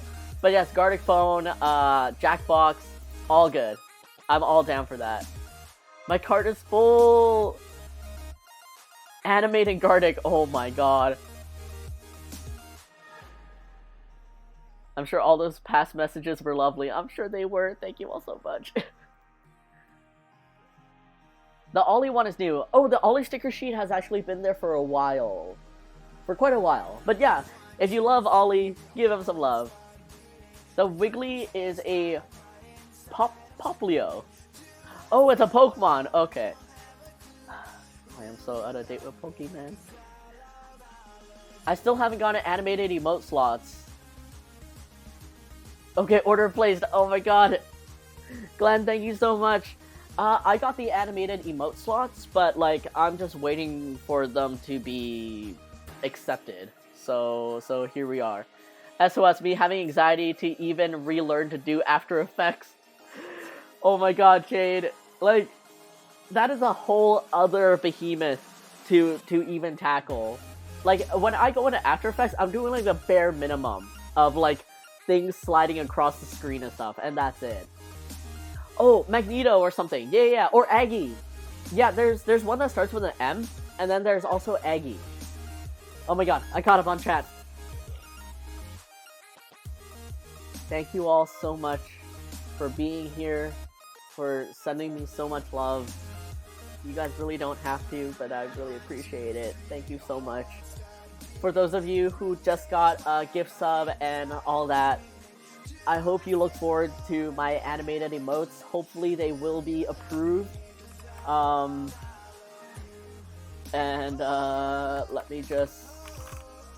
Let me give you guys a quick preview of what's to come. For those of you who probably would have noticed by now, there's no more Bagel offered as an emote because he is waiting for approval as an animated emote, and it's just Puglie shaking and farting and having that come out violently. And then next we have the Chonk, that is now this really bouncy boy. We have Helmo, which is going to be animated by Twitch preset, which is him shaking. And then last but not least, the hardest one to animate, which is me rotoscoping it, is the Pug Dance Puglie.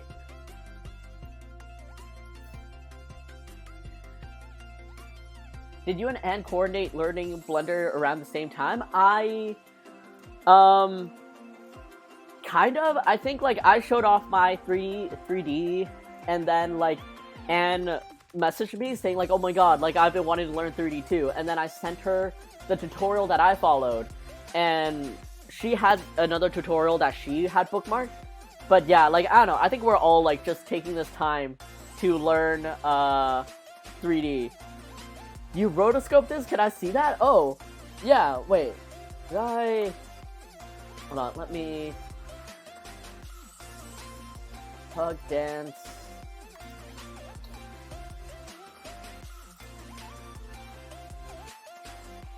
Oh, wait. Let me put these back. No, not... Oh, put back. There we go. Keep both.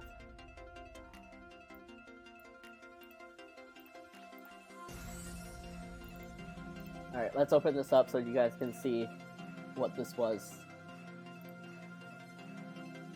Let me close the Grumblies. Is this the first one?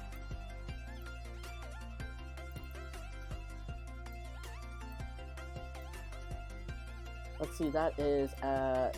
Oh, let me move this over. Helma, oh my god. The rotoscoping was definitely worth it. Oh, okay, so you guys can see like half of... Because I saved it in chunks. As like separate files, just in case. So, for those of you who don't know, the original is this little guy. And I'm thinking of... Whoops, sorry. Right, so, how should I go about explaining this? Do I even have the original layers? Oh, yeah, I do. So, I'm just gonna pull up my layer tab over here. I animated this in, Photoshop, or rotoscoped it in Photoshop. It's god-awful. I do not recommend this to anyone doing this in Photoshop, but here I am. So I have the original layers for like the GIF that Photoshop automatically separates. And then I basically, you know, just traced on top of it. And yeah, sketched it out as it goes.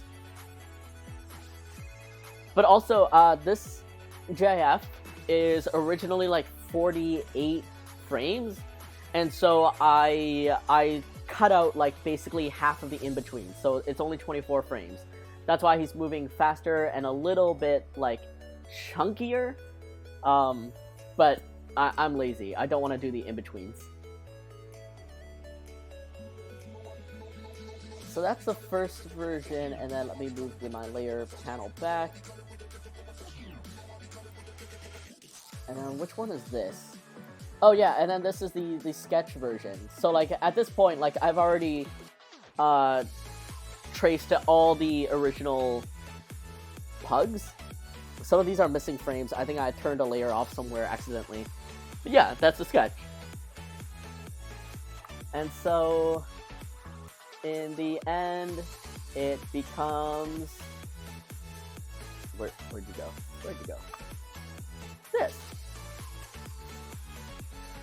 Oh, sorry, I moved this. So, and for this to go this fast, I just changed the timing of how long the frame, like, stays on screen, and yeah.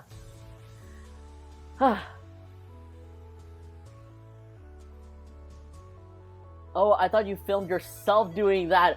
Rhea, oh my god, how am I... My hips cannot move this graciously.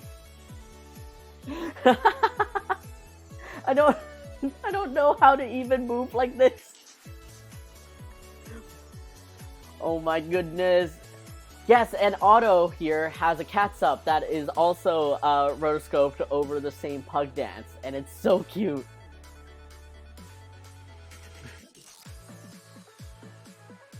Pug to pug. I understand why you wanted to see so badly now.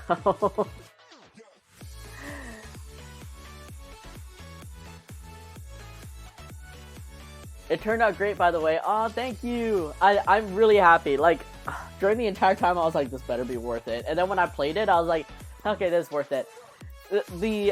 Realistically, I not only cut out the in-between, so like, I halved all the frames, but I also did actually complete it. I was like 5 or 6 frames away from completing, but then I was like, this gets like most of the dance. I'm done. And then I just like repeated the frames so that it would be an endless loop. Cute. Oh, thank you so much. What follower sub goal do we need to hit to make that a reality? Oh my god. Community challenge, let's go. Oh my god. Like, how would I... Like, would I just be like hunched over, sticking my butt out, and like bouncing to it?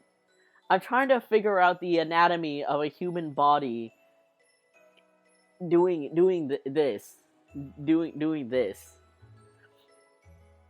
Pug jam. Oh my god, yes. You won't know till you try. Alright. Guess I'm gonna be trying this tonight. frantic Puglie dance. Another workout stream with Kenny, but this dance, oh my god, Quan. It's just a dance challenge? No.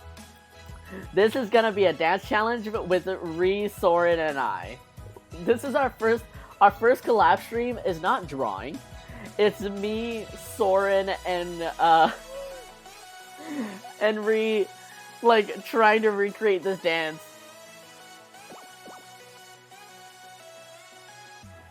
Oh, hello. Sorry, hold on one sec.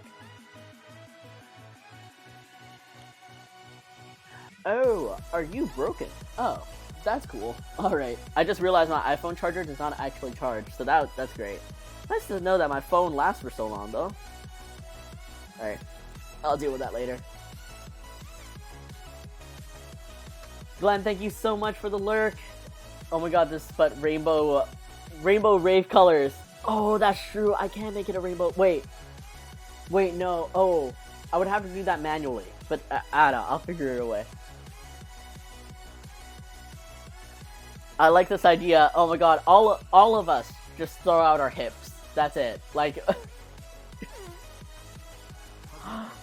Willie, thank you, or Willie J, thank you so much for resubscribing and for the 2-month anniversary. Appreciate you, and yes, thank you so much for being here. Thank you for being a milk carton, and hopefully these animated emotes will be approved soon. I really hope so. Sorry, I'm just watching him dance to the music. Oh, and the music ended. Alright, well, alright. Alright, Puglie.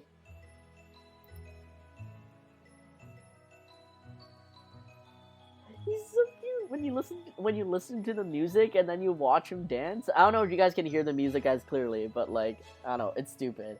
Alright, let's go. Let's get back to the emotes that all of you paid for. Don't target brush tool, close this.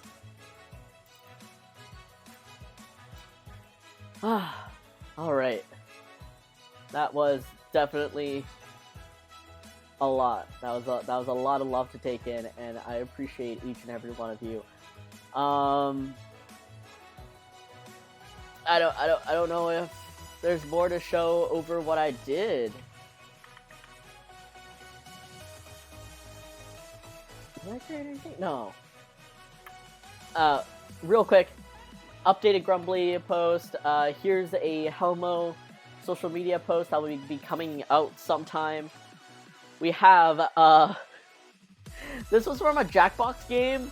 It's Beth's saying, I'm doing hot girl shit, and Peggy's drawing, like my partner's drawing.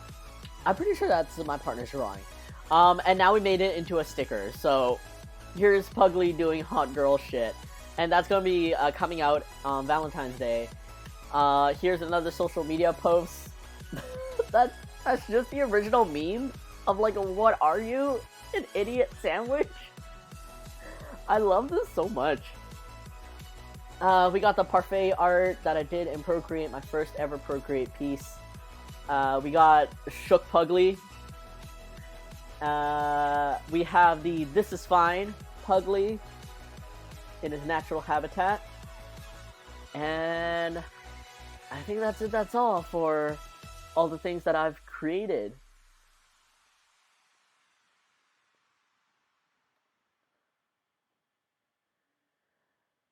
That was a chaotic game. That was like, I love that t-shirt game so much.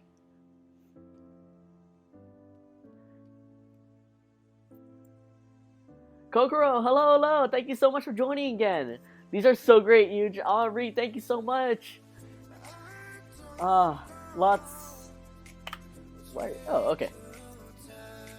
Lots of things lined up, lots of things to do, and yeah, this is fine.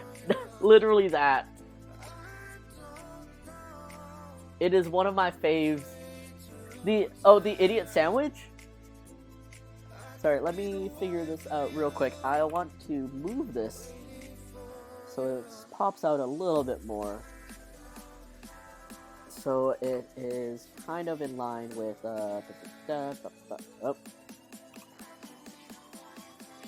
Oh, why are you doing this to me? Come on. No? Alright, cool.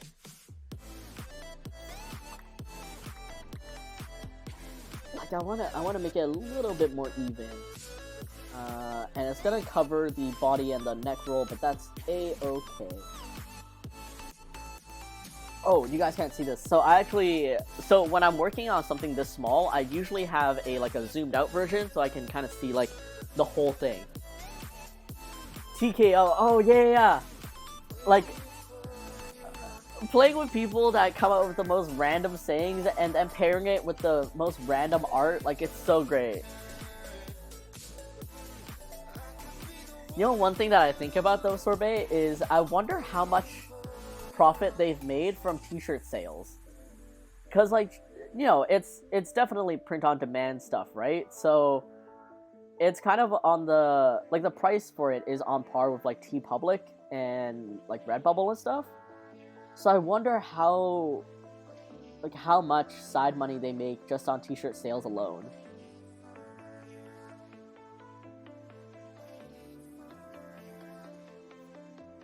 The idiot sandwich is also my favorite, though. Ah, thank you. Okay, I'm back. Ooh, industry talk. Who are we dishing on? Oh, I was just, like, thinking out loud. Like, I wonder how much Jackbox makes as, like, side money for their games like TKO or some of their newer games like Job. You can get, like, sayings printed on, like, mugs and stuff like that. I wonder that, too. They are really cheap for one-offs. Yeah, so, like, they can't be mass-produced. They are, like, direct-to-garment. And they must have just, like, the bases. So, like, that, like, the dark brown shirts or whatever, or white. And then, yeah, and then they just, you know, print right on it. Probably comparable to dropshipping, like 20%. Yeah. So that's what I would imagine. But, like, with how popular Jackbox games are, right? Especially TKO and these kind of things. You know, I can definitely see a handful of people buying that as gifts from, like, a really fun game with friends or something. Like, even for my game alone, Mex Black Cat, you bought a shirt that was like, what was it? No, I'm vegan, and it was a bubble tea drinking another bubble tea. And then there was another viewer, Uncle Todd, that bought another t-shirt of theirs.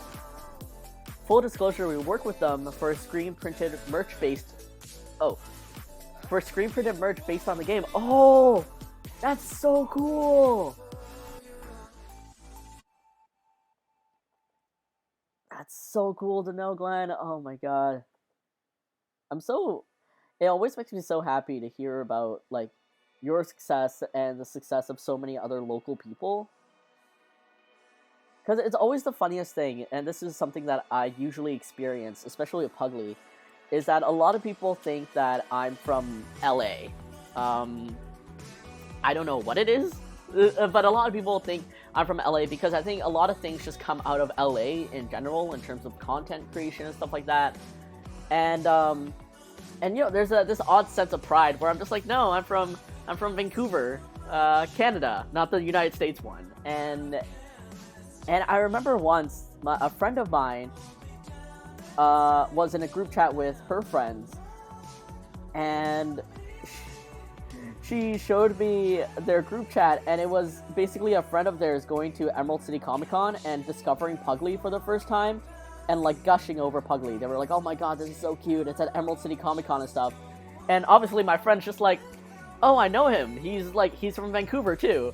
And then, like, the friend just lost his mind. He was like, wait, Puglie's from Vancouver? And it's like, yeah, hi.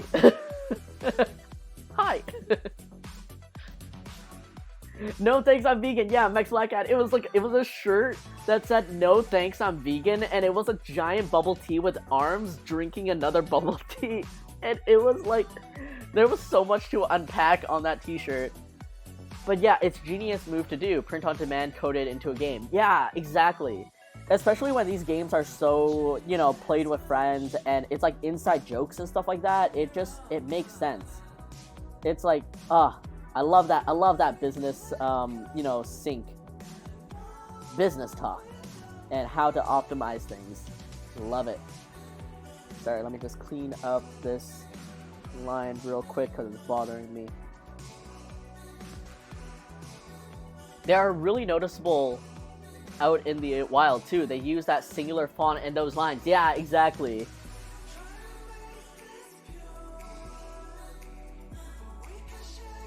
LOL, same. You get mistaken for being from LA too? No, Huge, don't leave us. Don't worry. I'm quite happy being in Vancouver outside of the amount of rain we get. Maybe because a lot of your collabs or launch with collabs are in SoCal. That is also true. Like, I am like licensed to like Good Smile Connect or For Fans by Fans, and yeah, like Honey and Butter and all that stuff. It makes sense. But also, like, see, here's the thing. It's a lot more common for these things to be out there, like out there as in like California, and then they reach out to me, whereas like I for the most part definitely need to try to put myself out there more locally, and I want to be able to, like, I don't know, work with someone local to, I don't know, sell stuff or have a store with or something. Yeah, I don't really know. It's just like the idea that, like, I want to be more available locally to people because I am local, but unfortunately with all the hosting sites that I use and also just trying to keep up with the global market that is usually in USD, I feel like I have to be in USD.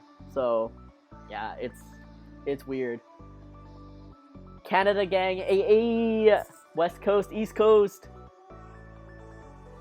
Not the US one. Oh, and all the cons are here. Yeah, that is also true. Like the really big cons, right? Yeah, folks like Power Up Audio, XOK, Chikori Team, and many, many more. Yeah. Like, all those lovely people are here.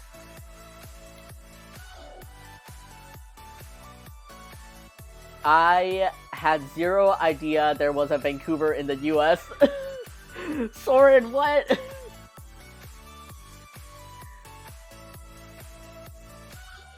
I always like have to point out to people, like when I'm at cons and people ask me where I'm from, and like usually I'm in either Seattle or California, right? So I'm like, oh, I'm from up north in Vancouver, Canada. But I own and operate here in Vancouver.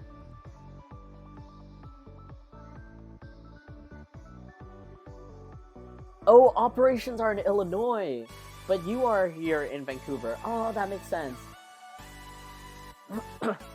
Shipping from US is better than shipping from Canada too. Yeah, right? Like, I have to depend on our services like Chit Chats and Stallion Express. Just trying to compete with the market, which is the United States. Alright, let me... That's very nice. I think I can even, like... You know, I like the boldness of the text, because it helps it stand out, but the boldness of Puglie's lines does not have to be as bold. And... Alright, let's hide this underlayer.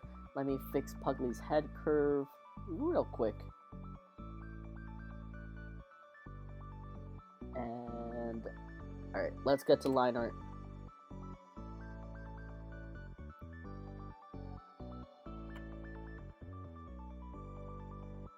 That makes it way more confusing. Yes!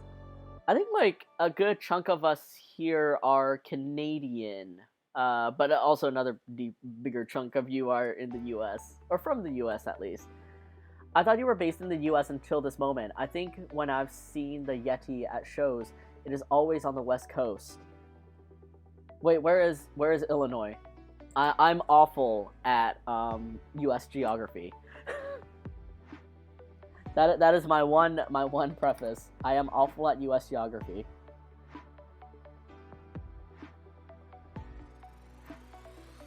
Oh, Great Lakes is Illinois. Okay. We don't really do cons.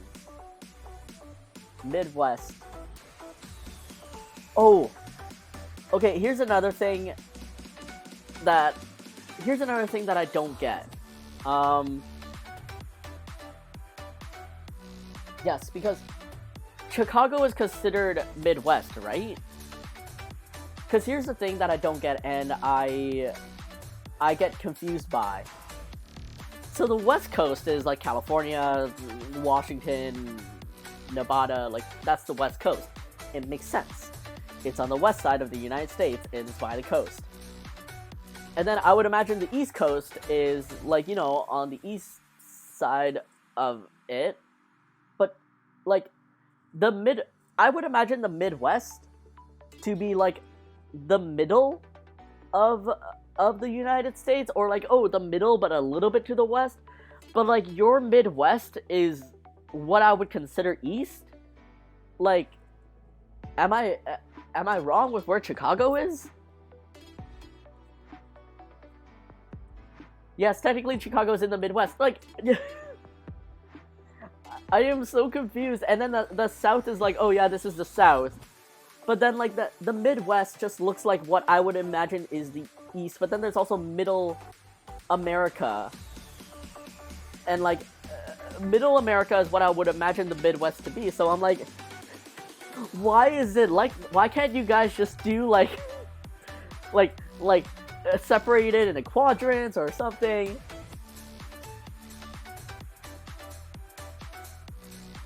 You don't have a Canadian accent. You sound like we do in California. I think at least in the West Coast, I mean, even in East Coast, all our accents are pretty much like this. America? Makes sense? Huh. Thank you so much, Glenn. Let's see. Because it would be confusing if they called it the Mid-East. Like in Canada, the Midwest is Alberta, Saskatchewan, Manitoba. Yeah, no, this makes sense though, because like we have West Coast, which is us here in BC. We're right by the coast, and then Midwest would be, you know what? Hold on, I need a reference.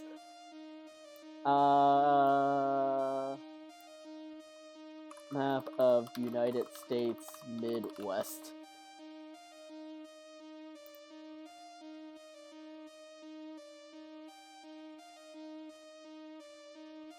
Midwest was named before all the states joined. It's okay, I got confused too. Wait, the states? What states?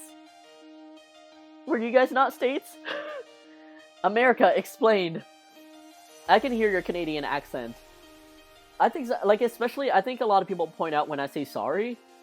You guys say, what was it again? I say sorry, and you guys say sorry? Sorry. What was it? Midwest is midway to the west. This is not midway. I would, like... Alright, let's... Thank you, Wikipedia. Alright, we are learning about... Here is a Canadian learning about, like, US geography here. Oh, let me move this over. Alright, the western part of the US joined last. Wait, sorry, go through history. So this part of the US was what? I'm from Japan, but yeah, I get confused what technically is West and Midwest.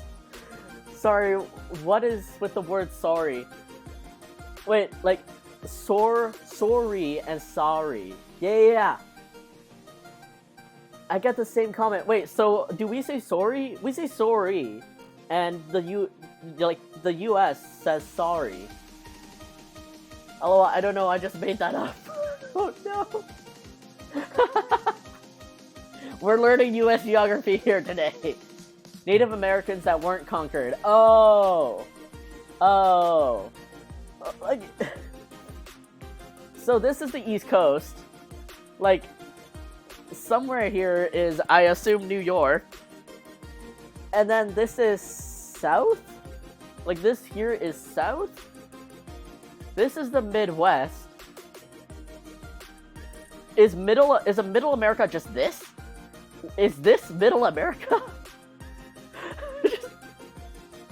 We colonized east to west. Oh, okay. Oh, I see. Alright, we're learning today. How would I even, like... How is the United States divided? Into regions?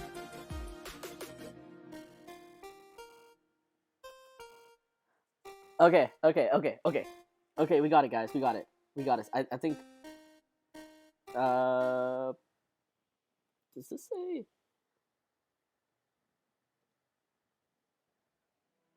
Studying in US.org. Yes, I am indeed studying. Alright. Northeast, Mid-Atlantic. Guys. Southeast, Southwest. So this would be considered the South. Wait, what is... You guys have a Middle America, right? Like a middle? Central? Central? Center? Or do you guys just call that the Midwest? Here's Midwest, Northwest, and... Oh my god.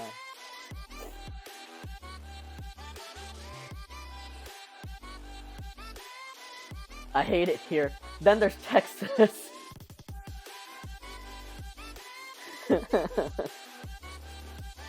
Alright, there's gonna be a quiz at the end of the Puglie stream. Welcome to America. Texas is its own entity. Huge, it's almost dinner time. No, we're gonna learn today, okay? Wait, so this is Texas. That I know. It's this weirdo shape. Southeast, Mid-Atlantic, Northeast. Quan, where's New York? Is it Northeast or is it... No, it's Northeast because you guys are closest to Toronto. Right? Central America is related to South America. I assume somewhere here then. You guys are Mid-Atlantic?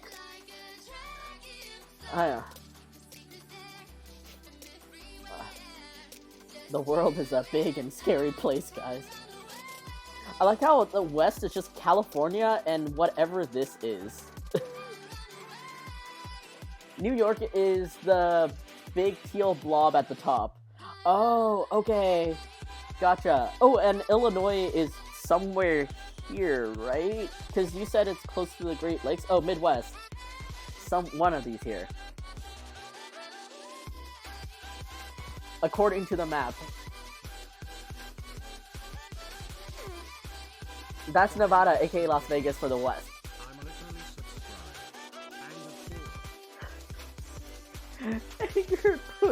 Joshua, hello, thank you so much for this subscription again, and the 11-month anniversary. Holy, you are 1 month away from getting the crowned Puglie.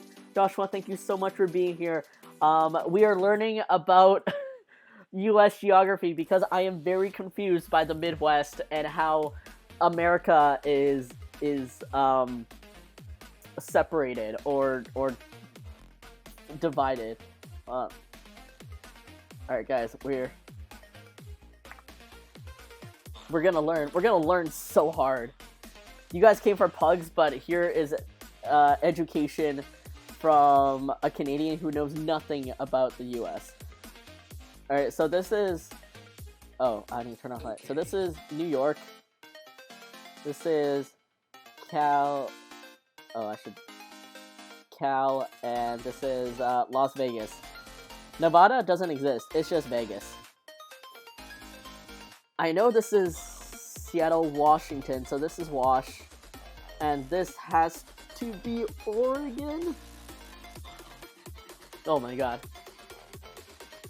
Learning so much. There is no Middle East in America. I mean, let's be real. There's no Middle Easterns in Latin America, apparently.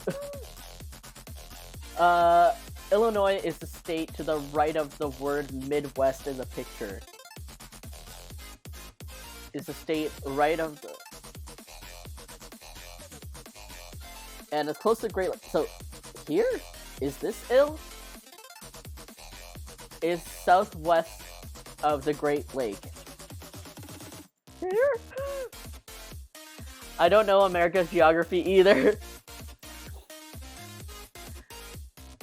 I don't know America's geography either, and I'm from here. I'm a coastal elite in California. No, oh no, okay. Wait, so... Ill? That's Wisconsin. Oh my god. Desire Lions game is the only one who knows, like, America.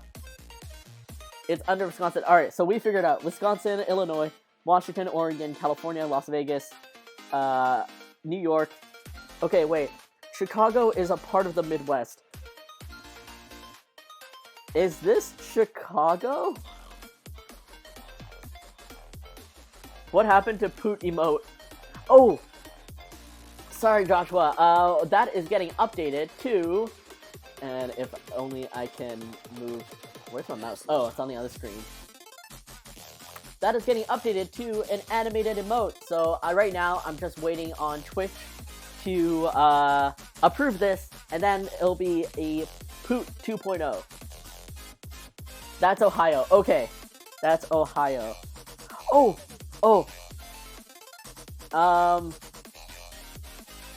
This is Florida, right? Right, please. Because Florida's the butt of America? Chicago is a city in Illinois. See, when the city becomes more, like, famous than the state, like, this is where it gets me. Alright, so Florida, because it's the butt of America, this whole thing is Yeehaw Land. Florida is the penis of America, hence the shape. I have officially ran out of, like, states. I don't...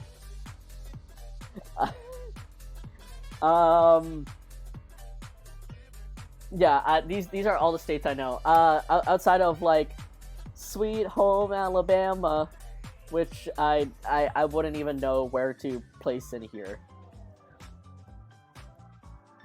Oh, and I know Alaska is, like, up there. I'm in between Illinois and Ohio. Oh! So this is Sorbet Land. And it's colored yellow. So this is Sorbet Land. I don't need to know. There we go. That's it, guys. This is Sorbet Land, okay? Like, that's just owned. That is literally the sorbet jungle. Alright. You have, like...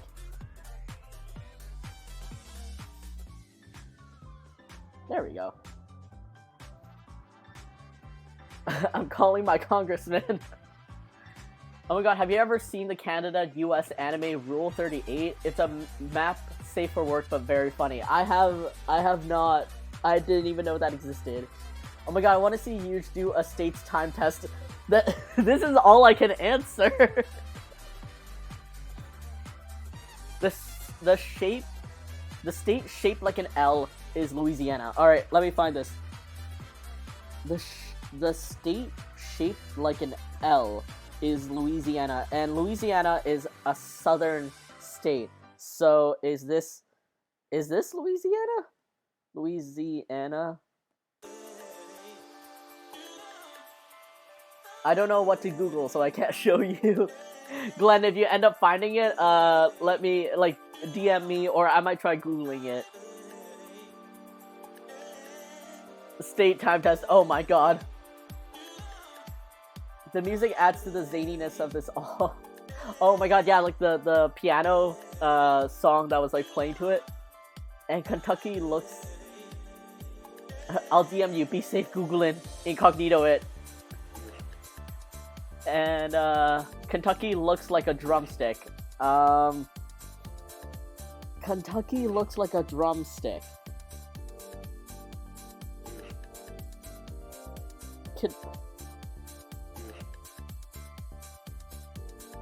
Kentucky sounds like a southern place.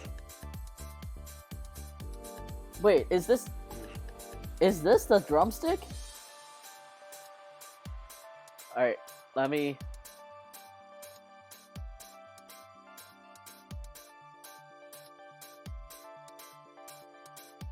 Well, it does look like a drumstick. It is in the Bible Belt. Oh! Alright, so... What... Oh, shoot. What is the Bible Belt?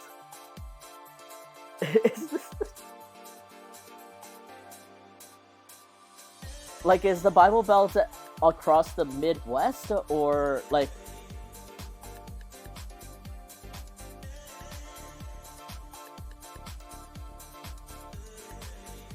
Yes, oh my god, yes, okay. I know what a drumstick looks like. That's great.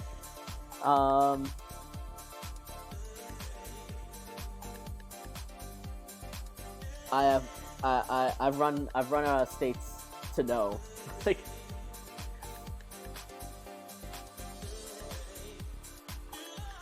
basically the South plus Kentucky. Oh, okay. Alright, wait, hold up. Oh, this started.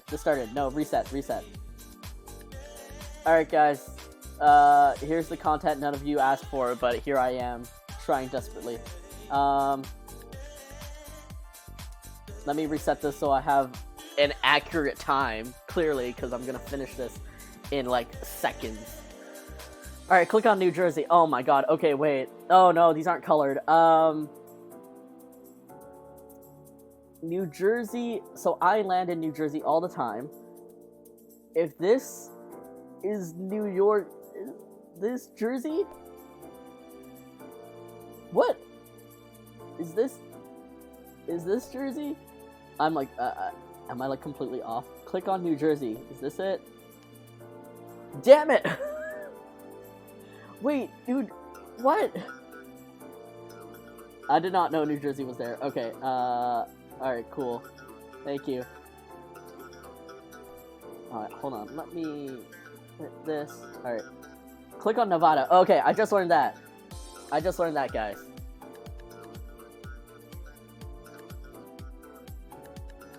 You got this, dude. Thank you. Click on Michigan. Oh my...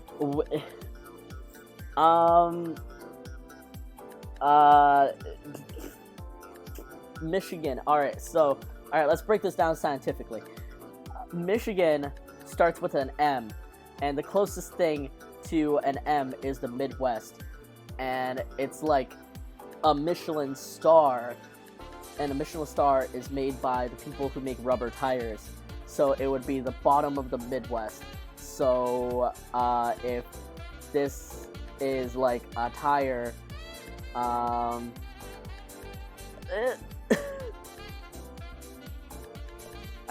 should use my mouse. My tap is not working for this. Are you telling me Michigan is 2 islands? Like, what? What? Like, are they even connected? Click on Idaho. Wait, Idaho has potatoes. That's all I know.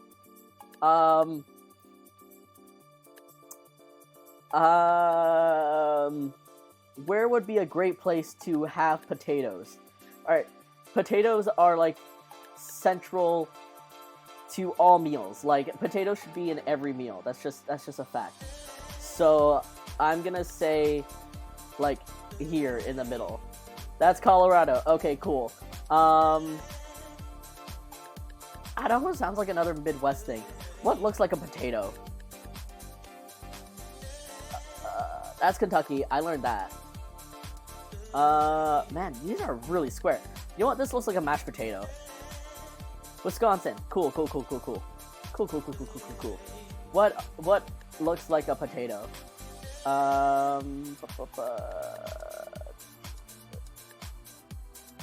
You look like a mashed potato. Tennessee. Wait, Idaho is right there? You mean I could have driven to Idaho this whole time? I got 67% in 3 minutes and 27 seconds. Me, I look like a potato. Alright, Kansas. Oh my god, wait, I just found this. This is like playing the flip the card game. Kansas is one of these. Oh my god. Okay. Arkansas. Which does not look like it should be called Arkansas. It should be called Arkansas. But if this is Kansas, then this should be the Ark of Kansas. Nope, that's Oklahoma. Next to Kansas? Nope, Missouri. Okay, you look really southern. Like, I should probably not go there, kind of southern. Oh man, I was gonna click that. You would think it would be in the Midwest, but it isn't. Click on Oregon. Oh my god, yes, finally. One I know. Illinois. I just learned this. Nope.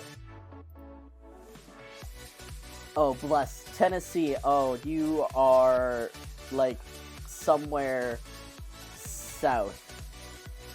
No, I just clicked that again. That's Oklahoma. New Mexico. Tennessee. Oh, God. Oh, that's Sweet Home Alabama. Okay. Oh, my lord. If that's North Carolina, this is South Carolina, then. Nope, that's Kentucky. I made a mistake. I made a vital mistake. I am just... This is just the south for me. Hawaii, oh my god, I know that. Wait, where is it? That's Alaska. Hello? Can I... No, I know that's California. Can I... Oh, it's right here. Wyoming. Not me holding back from answering. Above the L. Oh. Wait, Wyoming. I did not click this, but Wyoming looks like something that's southern. Wait, no. It has a buffalo, and Chicago is not buffalo, but like they like buffalo. Iowa, South Dakota. That's North Dakota then. Wow. Oh, I was so close. South Carolina. Oh my god, I found North Carolina. So this is South Carolina. Hell yeah. North Dakota. Oklahoma. I clicked you like 3 times. Nope. I literally clicked you like 3 times. Where'd you go? Oh, bless. West Virginia. Alright. You're somewhere in the west of Virginia. Is it this? Louisiana. Oh, my lord. Okay, if that's West Virginia, one of these must be east. Oh, my god. Washington. Washington, not DC. Nebraska.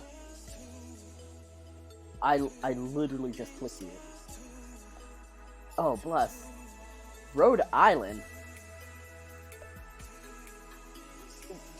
Is it this tiny thing over here? Can I click it?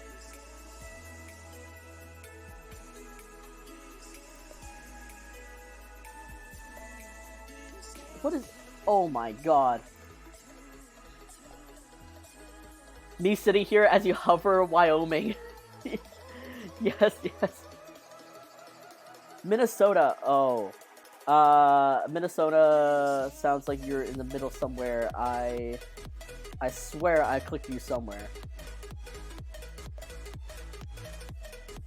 Okay, got, like, you... All the Americans in in this chat, like, did you have to memorize all 50 states and, like, learn where they were and stuff? Because this is, like, this is awful. Click on Connecticut. Can I get a... You sound south. You sound south.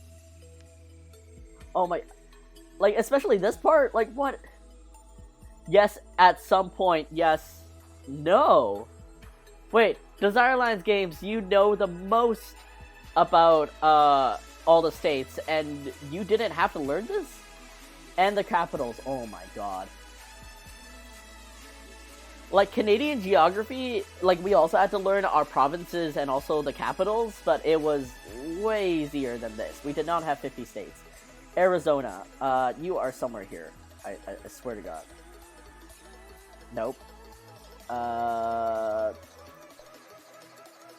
Mississippi, Arizona. Arizona's over there. I swear to God, I literally just had Iowa. Utah, is this Iowa? Nope. Missouri. I kept... Oh my god, I got it. Wisconsin. Wisconsin, you sound like... Oh! There we go. California, hello. Alaska, thank you. Maine. Maine has lobsters. That's all I know. So are you like coastal? Nick1289, hello. Thank you so much for putting along. I am here learning about US geography. When I moved to America, a lot of people had this one song memorized that included the states and capitals. What, like, is this a song that you guys just learned to remember all this? Where's the best place in Canada to visit? If you like big cities, like something that I feel is like a bang for your buck, I would say Toronto. That is like our main city.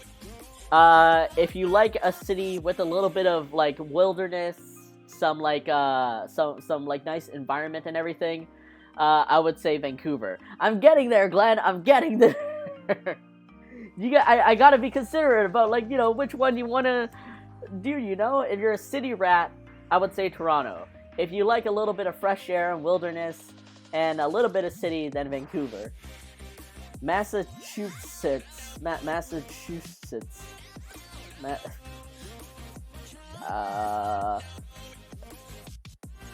Okay, that's Ohio. Gotta try to remember that. That's New York. Oh my god, these tiny ones right here are destroying me. New York, oh my god, I just got it. Virginia. Wait, I found West Virginia. Well, I didn't find it, I got it wrong. I found West Virginia a little bit ago, so... Nope, that's New Mexico. I learned that.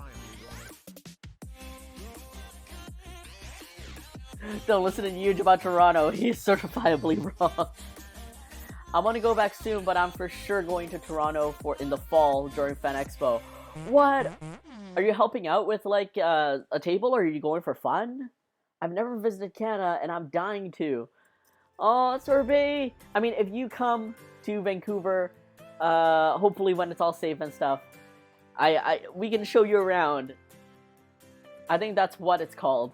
Yes, Fan Expo Canada.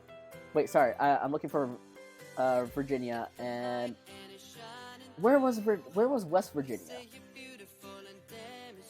Wasn't it here? No. I guess that's West. No, that's. Oh, Mississippi. Mississippi. Nope, that's Kentucky. I literally clicked on you somewhere. North Carolina. No, damn it. You pee next to your sweet home. Okay, I get it. I'll remember that. North Carolina. Vermont. Oh my god, I clicked on you like 5 times. Somewhere. There we go. Montana. Montana, you sound Midwest. South Dakota, North Dakota, Montana? Hey, Utah, you are like, oh my god, I got that right. Delaware. Somewhere here, maybe? Oh my god, I got that right. Indiana. I keep getting that wrong. Where is Indiana? Oh my god. No, that's Kentucky. I keep pressing it. Now you gotta come visit City, Toronto, nature, Alberta, and Banff. Yeah, if you want like true nature and mountains, Alberta and Banff would be great. Oh no, I'm going for fun. My Toronto friends are there and are planning to go, so I might as well. Aw, Jade, enjoy Toronto. Like truly, it is like the most cityest city in Canada that I can think of. I live like 3.5 hours from Ontario, and every year I go to Yumacon, I see it across the water. I never go though because driving a giant white cargo van across the border isn't the best plan. That is so true.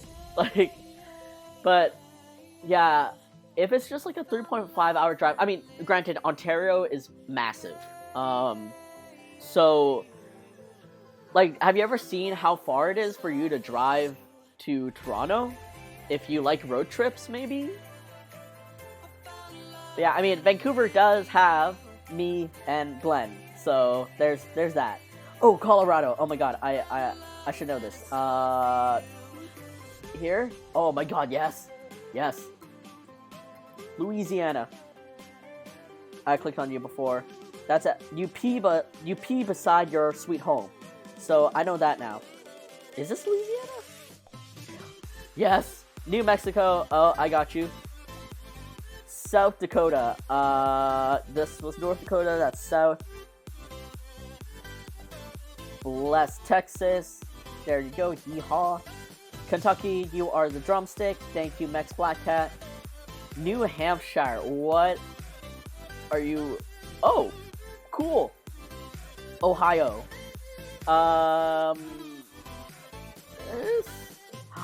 Maryland. Is that Pennsylvania? Oh, bless. Florida, hello.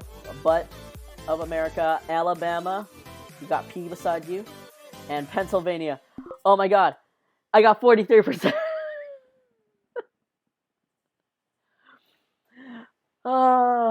You what beside your sweet home? You pee. You Mississippi beside your sweet home, Alabama.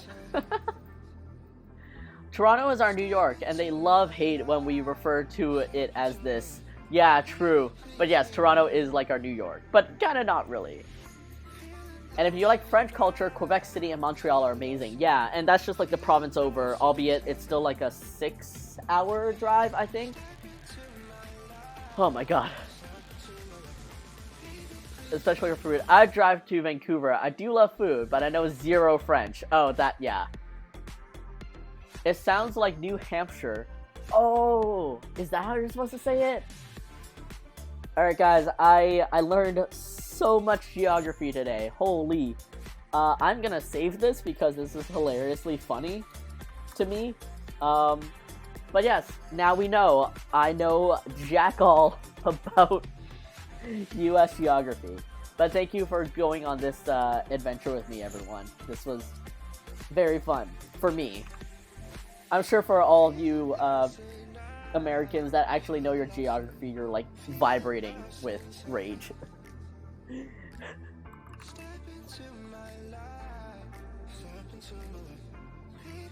Yeah, how far would it be for you to drive to Vancouver? And also, Sorbet, when you drive, like when you take road trips, are you the only one driving, or do you usually like have your partner with you to drive or something?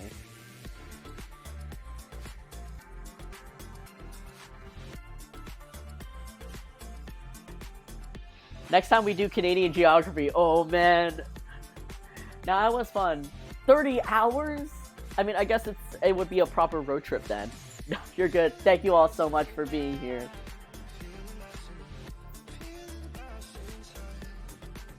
Like, I always feel like I want to do these kind of road trips where, you know, we travel through like small towns and then we, you know, grab a motel or a hotel or something to spend the night, maybe spend like a day or something in the small town and then, you know, be on our merry way.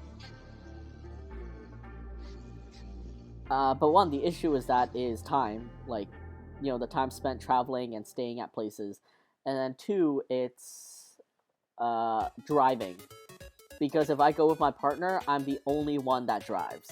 I'm the only one that can drive, and that sucks for my bum.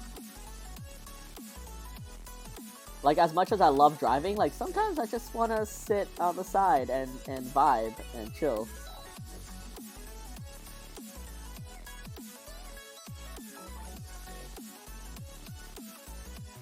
Oh my god, I want to see a Canadian geography quiz map, aka the map of Timmy's. Depends on how far. If it is close, I'll go by myself. If it is far, like Seattle, we have a partner and switch up every 5 hours. Okay, that's fair. I found the Canada version of the map. Jade, like, okay, how many of you want to finish this emote, and how many of you want to go through Canadian geography? Oh man, but like if we go through Canadian geography though, like it will be very telling as to how much I remember of Canada. Like, me not knowing US geography, that's fair. But like, can you imagine the Canadian government is secretly watching me and then they revoke my passport because I can't answer where something is? Maybe next week. Alright, we'll save it for next week. Next week, oh, Jade, can you, just DM me the URL or something? Next week, we will quiz ourselves on, Canadian geography, and by quiz ourselves, I mean me. And you guys will get to see if I'm a real Canadian or not. Thank you, Jade. 100% in 30 seconds? The heck? You gotta beat my speedrun. 100% in 29 seconds. Oh my god. I gotta like warm up my hands, like wear like wrist warmers, like really stretch them out. That's insane.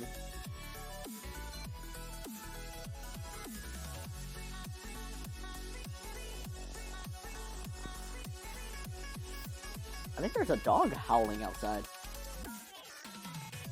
Maritimes almost got me. Oh, Maritimes are absolutely gonna wreck me. Like, all our tiny islands, that, like Nova Scotia, Newfoundland, and New Brunswick, absolutely gonna destroy me.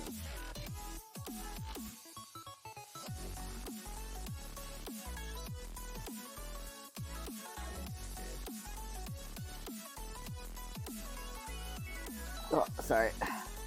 Trying to hold my breath so I can get a clean line over here. Get that nice curve. Get a proper curve. Oh man, should I study up this week? Or should I just go in blind? New Brunswick and Prince Edward Island always are a crapshoot. But Prince Edward Island is our smallest, isn't it?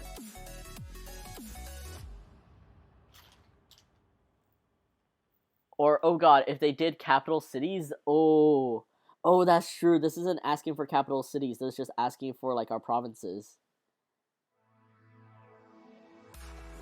Oh, you know what? One thing that always, like, worries me when I'm speaking to someone from America about, like, my location is, like, do you guys understand, like, what a province is? Like, do you guys understand that, like, a province is essentially a state, but it's just a different word for it?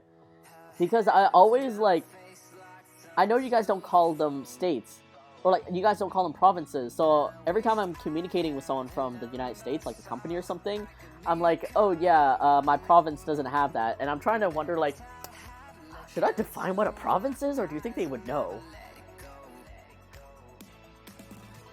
I got 59% in 59 seconds. What? Okay. Okay, the high score is Glenn, but I have to at least beat Jade. No studying though, that's cheating. Okay, okay. I'm not giving you any tips, huge. Province when oh, you guys have provinces when you're in Japan. Okay, like in Japan. I just say province is like a state in the US. 81% in 40 seconds. Sweats. Sweating profusely. I need to yeah, I'm gonna draw a Puglie sweats. Puglie sweats. One of these emotes will be replaced with Puglie sweats, because that is a very apt mood right now. Just sweats.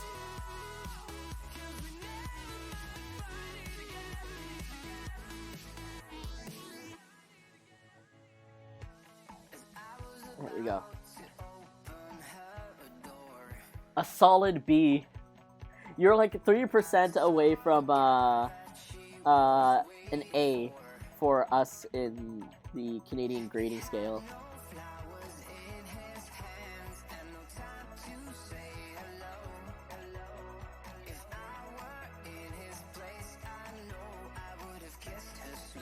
Okay, let's see. Oh, where's my tiny window for this guy?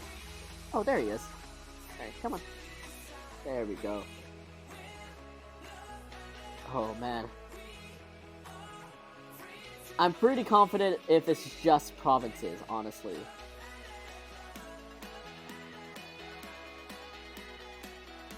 Oh, y'all have played GeoGuessr before, right? I am absolutely awful with GeoGuessr. Especially when it came to the United States. It's like, oh yeah, I recognize that license plate. Where is the state?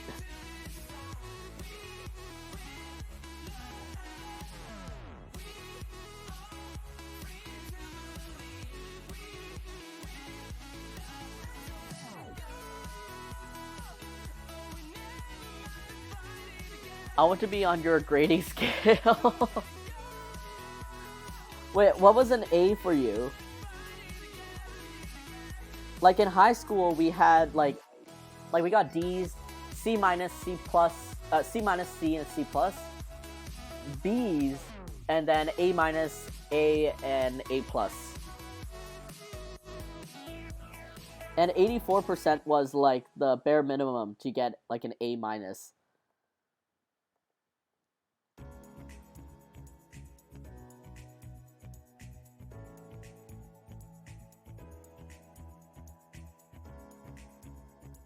Let me get that curve right.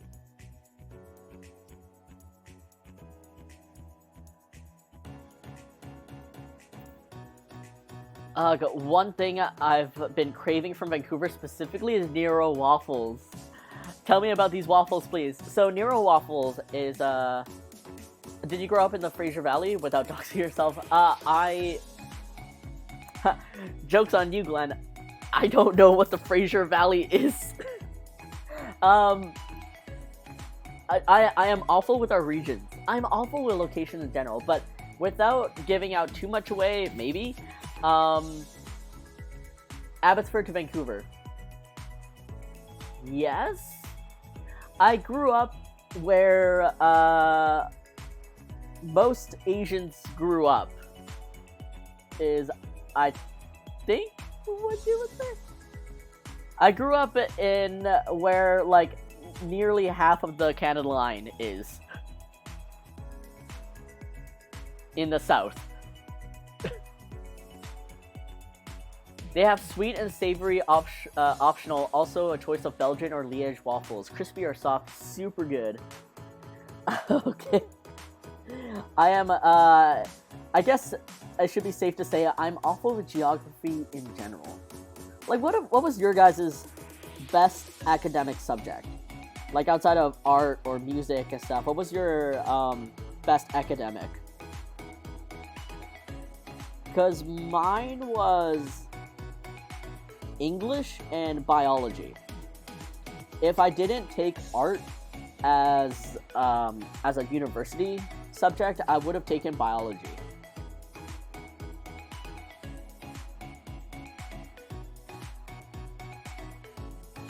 Or like psychology, biology. Like, I mean, we didn't have psychology in high school, but I was always interested in psychology, and my best subject in high school as an academic science, well, any academic, was biology or English. In Yeehaw, Canada. Film studies. Wait, your high school had film studies? That sounds so like bougie. Mine was social studies and biology. Wow. I cannot imagine with social studies. Like, social studies for you was like history mixed with a little bit of like geography and stuff, right? Like mostly history. I just couldn't get into social studies because it would always focus on, well, history and like medieval times or like really old history, and I'm like, this is really boring and I'm tired. Damn, I was going to say art. Science and bio then. I think I just had really bad math teachers. Ooh. Callie, hello! Thank you so much for joining! Yes, biology is the best! How are you, Huge? I'm doing super great. Oh man, you just missed it. Callie, I just did a test on trying to pin all 50 United States, and I got, guys, what was it? I got 43%. I got 43%, and it was like a 15-minute long test for me. Yeah, mostly history because it was basically storytelling. That's true. It was not bougie. This was like back when Premiere wasn't owned by Adobe, and it took 7 hours to render a 10-second clip. But like, I've never heard of film studies in high school, I guess. Like, I've never heard of a study, like an academic study, into something that was art-related in high school. Like, my choices were like, of the sciences, biology, chemistry, and physics. There was English. I guess like home ec and or woodworking would count into this. Geography, social studies, which is kind of a little bit geography. What am I missing? Oh, and math. Like those were actually the options that I had in, like, that what I would consider as academic in my high school. But biology was easy too because cool science stuff. Yeah. Like, I liked learning about, like, the human body and, like, what makes viruses work and, you know, bacteria and parasites and all that. I wasn't so much into, like, learning about plants and stuff, but I wanted to see, like, how our bodies worked. And we shot videos on tape. Oh, man. History is so much fun now. Not during school, though.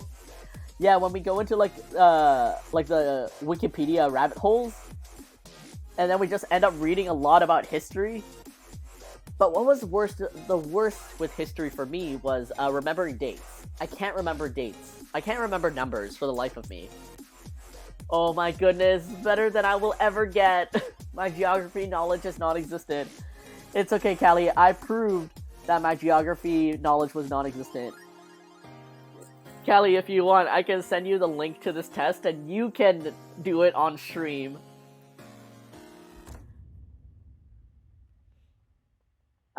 Human physio and anatomy. Yes. Okay, Sorbet, you were also the same, and yeah, fair.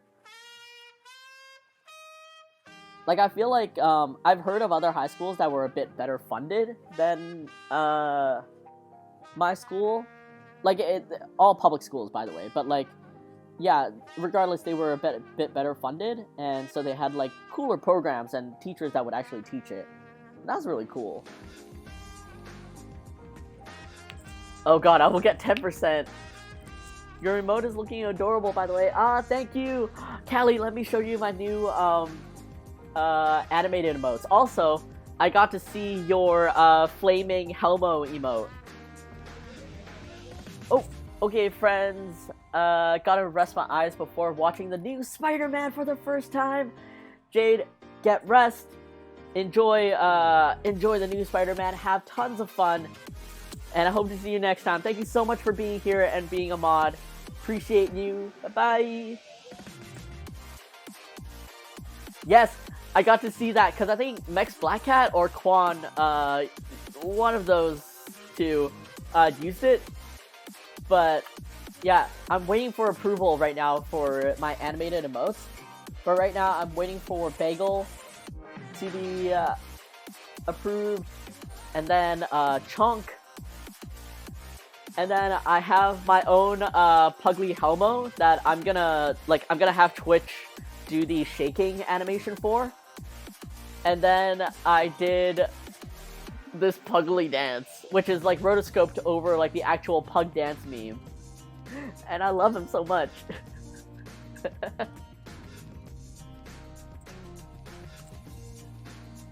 I need all of these emotes, Quan, soon. Hopefully soon.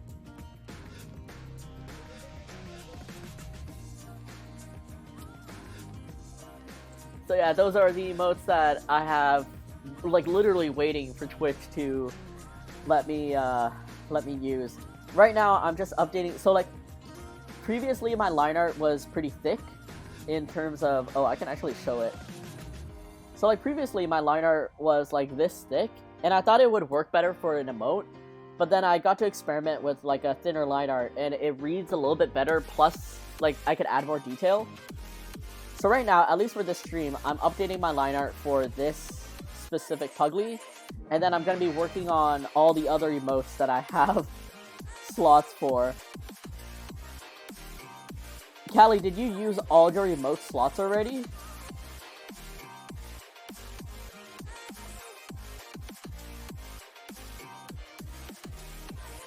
Because I went to look, and, like, I have 8 Tier 1 emote slots. I have 4 animated emote slots. I have follower emotes, which I have access to, but I need to stream more to unlock it, because it got locked while I was, like, on break, I guess.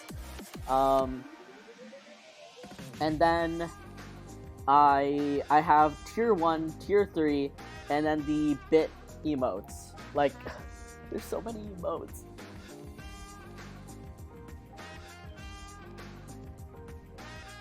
Praying to the bagel gods that he will be accepted, and Twitch won't, like, be angry at me for having a little booty. The way it stares at you. Oh yeah, I struggled with the emotes lines too. Thinner works so much better, and most of them, but still... Oh, Thinner works so much better, yeah. Like, I'm glad that I only had like 4 emotes to begin with anyway, so updating my line work is not a huge deal. But yeah, I'm so glad I figured this out at least. Like, the minimum line weight I need for it to read and still look good. Most of them, but still got a couple. Oof, yeah, I don't have another tier... I don't have the other tier emotes or bit ones yet. Oh, man. Like, they are my lowest priority, but at the same time, like, whenever people donate bits, like Yeti over here, I feel bad that I don't have anything special for them. And it's like, oh, I need to get on it. Alright, let me...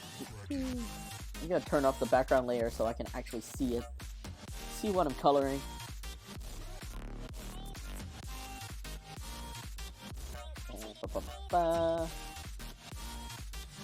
Are you streaming tonight, Callie? Alright, cool. And I'm just gonna keep the oh no right here. Nothing really changed, just this big guy. Oh.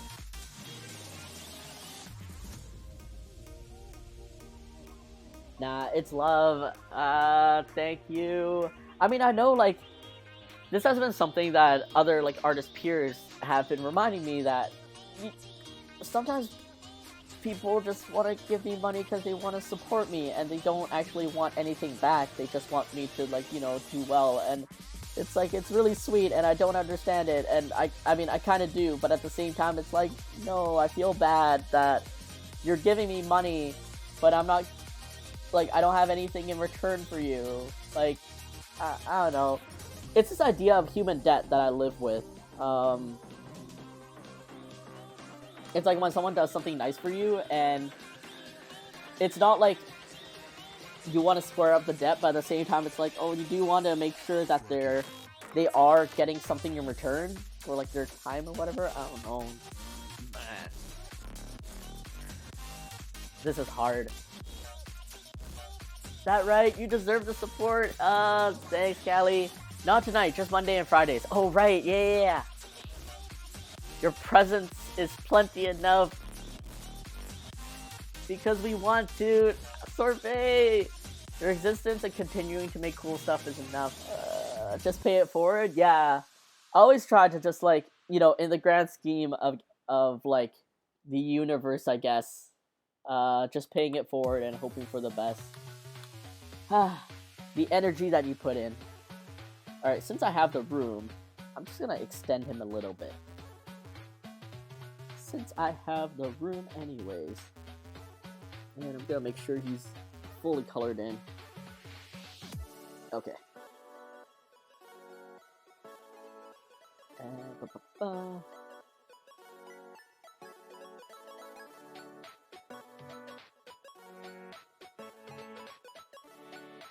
gonna make the use out of this square. Oh, I can delete that, delete this sketch, save up on that file space. Yeah, there we go. At least my normal emotes are like instantly updated and uploaded. Oh, he's so sad. Let's give his army, little armsy a little extension. Little useless armsies. There we go. Oh, he's so sad. I love him so much. Alright, save that oh no, and then let me save this as a... this is meant for the followers, but I don't have follower emotes yet, so I'm just placing it here for now. Puggers... Oh, wait, no, not Puggers.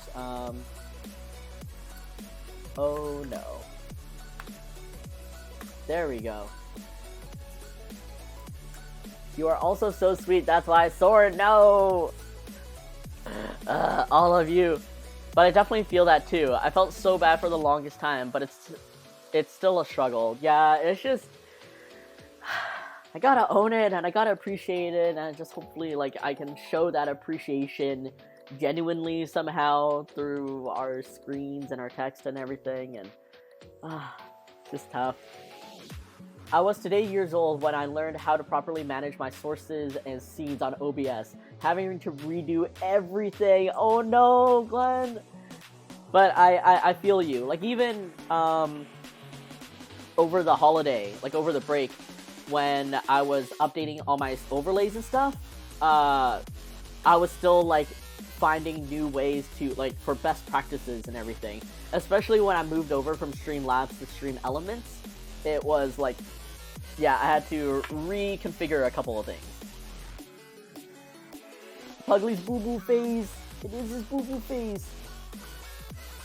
Ooh, OBS gets so confusing when starting. I still don't know how to use OBS. Wait, Callie, are you using...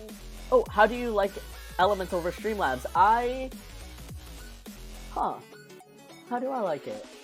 I think I like it a bit better. There's, like, very mild difference in, like, what they offer. Like, they both have, like, chat bots and everything. But I find Stream Elements has this, like, make your own overlay thing that is really helpful. So, like, my emote wall is, like, based off of Stream Elements, and you can also use custom, like, GIFs for your emote wall. So if I did, like, want or love, like, you see the two little GIF Puglies just popping out. So that's like something that's a little interesting with Stream Elements. Wait, how do you properly manage sources and scenes? I had an epiphany today. I use Lyran board to manage bits and channel points alerts. Not gonna mince words, Streamlabs is scummy. Yeah, that's also why I moved over too. I'm not sure if I manage them properly still.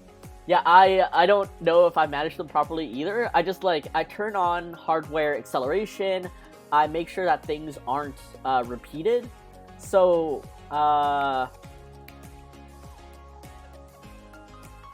wait, Huge, how did you do that with commands? I must learn. Oh, wait, Ree, do you use Stream Elements? I was thinking of switching over since Streamlabs is such a heavy program. Oh yeah, if you use Streamlabs OBS, there's a lot of heavy stuff in there that you don't actually need. So that's why OBS is better in that way. Oh, is it? I didn't know too much about the Streamlabs stuff. Oh, it's no judgment and no shame here, but just Streamlabs got called out by a multitude of companies, like OBS themselves,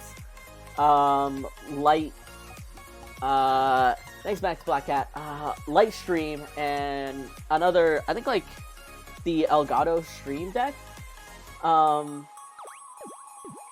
and basically Streamlabs just steals their ideas.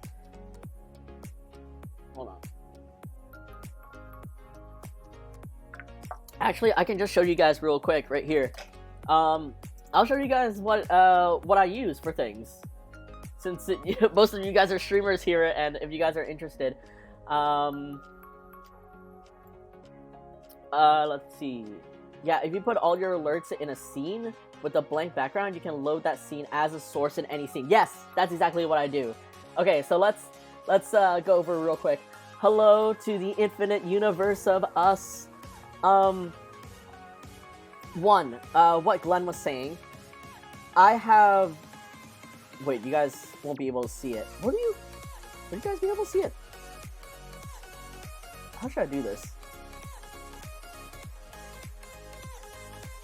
Oh, you know what? I know an idea. I got an idea.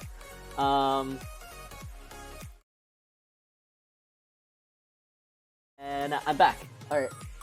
And I need to switch over. Nope, not show recordings. I switch over to here. And just switch over to here. Alright.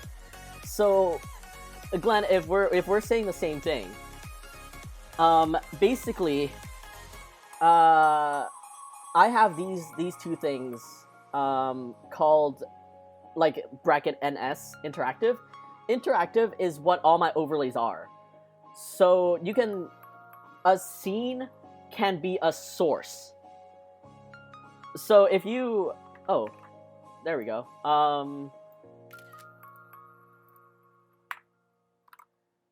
There. So okay.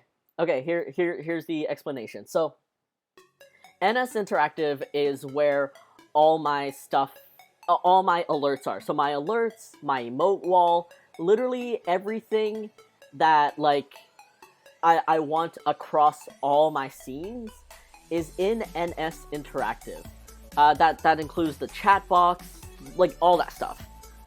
And then I have another one that's called iPad, because this is literally my overlay, and I have my overlay across three or four different scenes.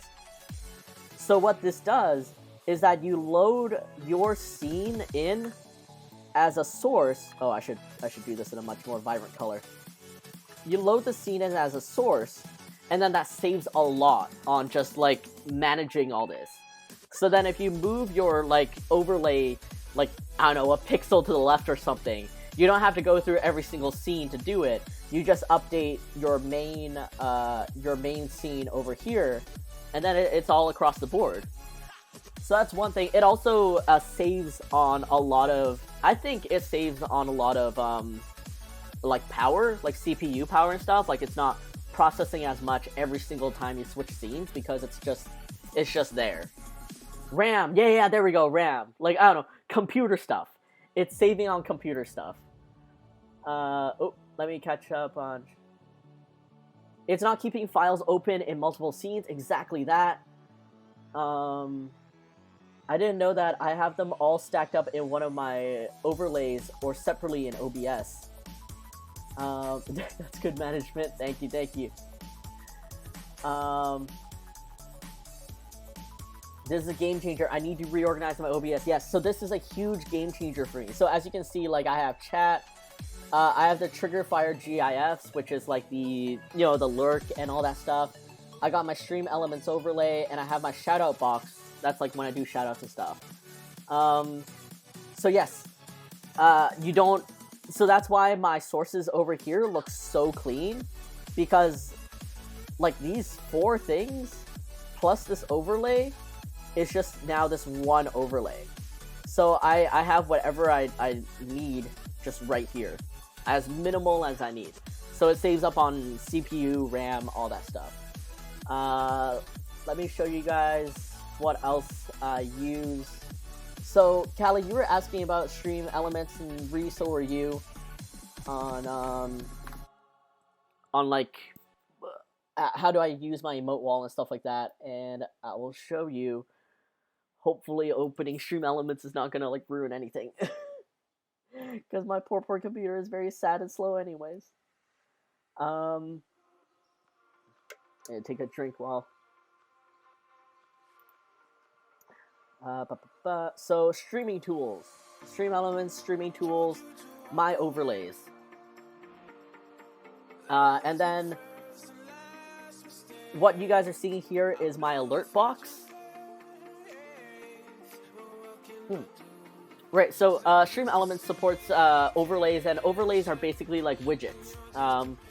They're Stream Elements versions of widgets, and you can create like the specific size you need. So like, how should I explain this? My OBS and my output is not like 1280p. Like it's not HD, it's not 4K or whatever. It's like 720p. So there's no reason for my overlay to be larger than 720p, so I can set it just enough for whatever size I need, which is the iPad size, actually. It's not even the full thing. This, again, saves on CPU, RAM, whatever. For the emote wall specifically, if you open up emote wall and settings, Ree, for your question as to I want to change up to 20, and yeah, that's fine. For your question on how do I do those triggers, our Puglie streams are not in 4K. What a ripoff! Soren bought a 4K OLED TV for nothing. In this, hidden in this list, it's very bad, but hidden in here is called custom emotes. If you click custom emotes, the cog, you will see these custom emotes are used to allow triggering images of your choice from chat messages based on words or phrases you choose, in addition to normal chat emote behavior. If multiple of these match the same message, then you will get multiple emotes. So these are the GIFs I have.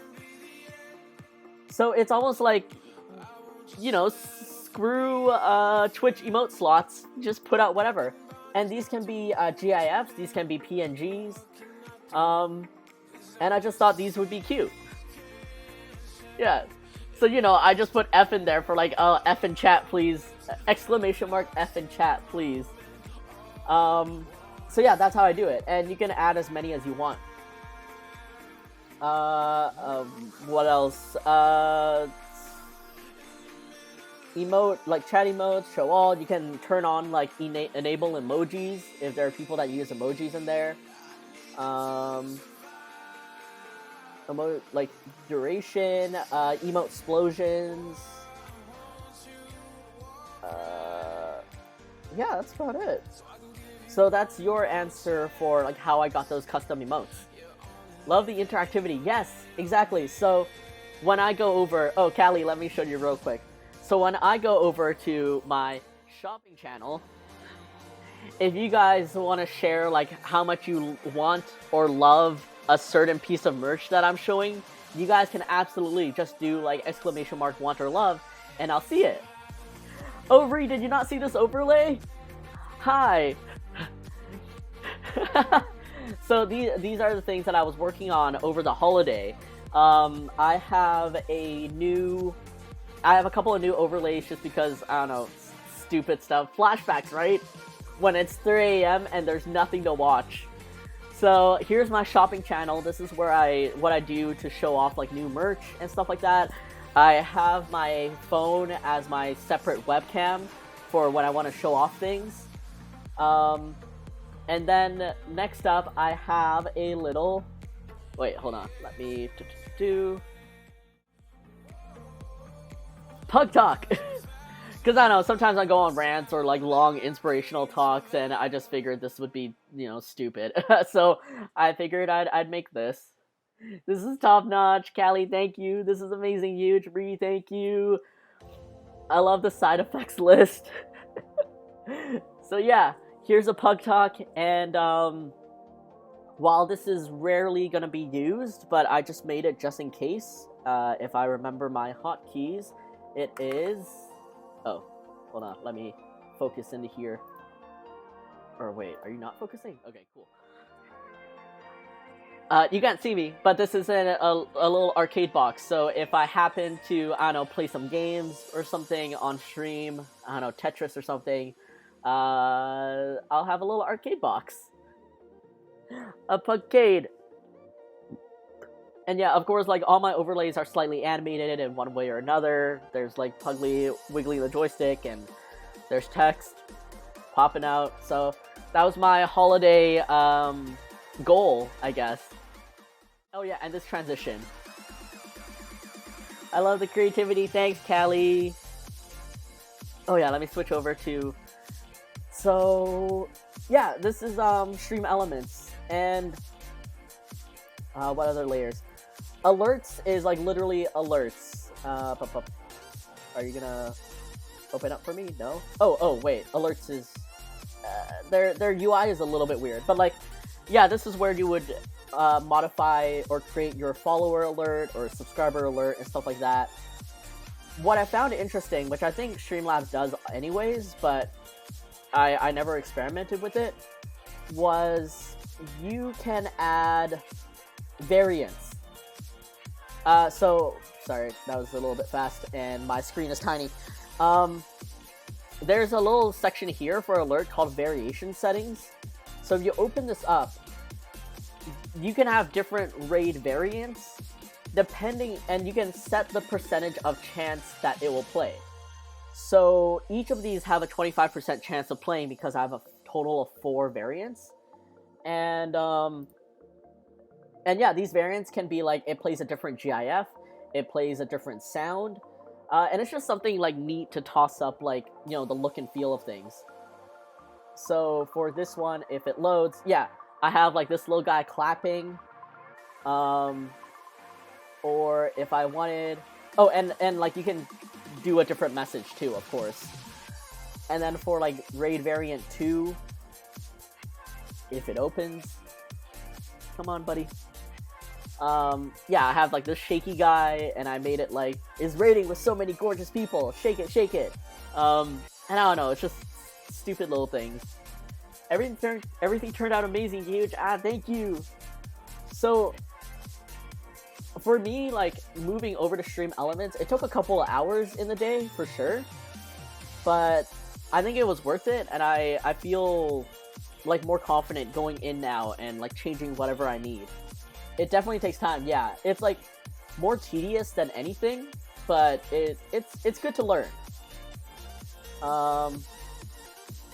Oh, and if you use like OBS, like not Streamlabs OBS, but like actual OBS, Stream Elements has a plugin that makes it a lot more powerful, and that's really cool.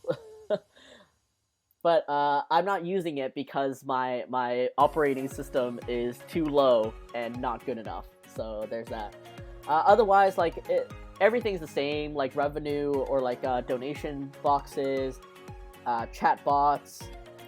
Yeah, you can add like different widgets onto your overlay, and then when you're done creating this overlay, it will give you a browser source link, and that's what you put into your OBS. And that, like, all at once is just right there. And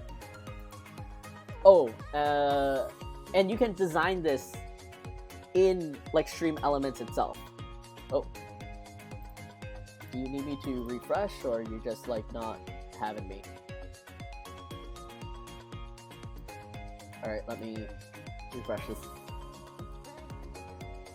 When I get rich, can I hire you as a brand consultant? Oh my god, I would love that. I would love if I was not, okay, when you're rich and I'm not working on Puglie, alright, hold on one quick second. I am totally down to work as a brand consultant. Like, I love branding. I love branding. I love making efficient workflows and pipelines and everything. I love putting little details into things that make your world come to life. And I love, like, brainstorming that stuff. Please be my coach. It'd be my honor, Ree. It would absolutely be my honor. Sorry, one quick thing. So, the cool thing about the Stream Elements is, again, like I said, this overall canvas, right? This is, you can set the size of this.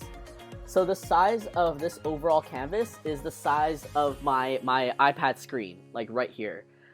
And you can design your overlays right, like literally right in here. So my alerts only show up at this like top corner, this like box, this layer is for the alerts only, like subscribers, followers, etc. And this whole giant thing is my emote wall. And then if you were to add other things like a countdown, contest giveaway, I don't know, a hype cup, like a donation cup or something, you can literally just position it in here, so then you don't have to move it around in your sources as much. And that's about it. And then for those of you that were interested in my GIF stuff, like my GIF triggers. What is happening? Oh, I always have to Google, like,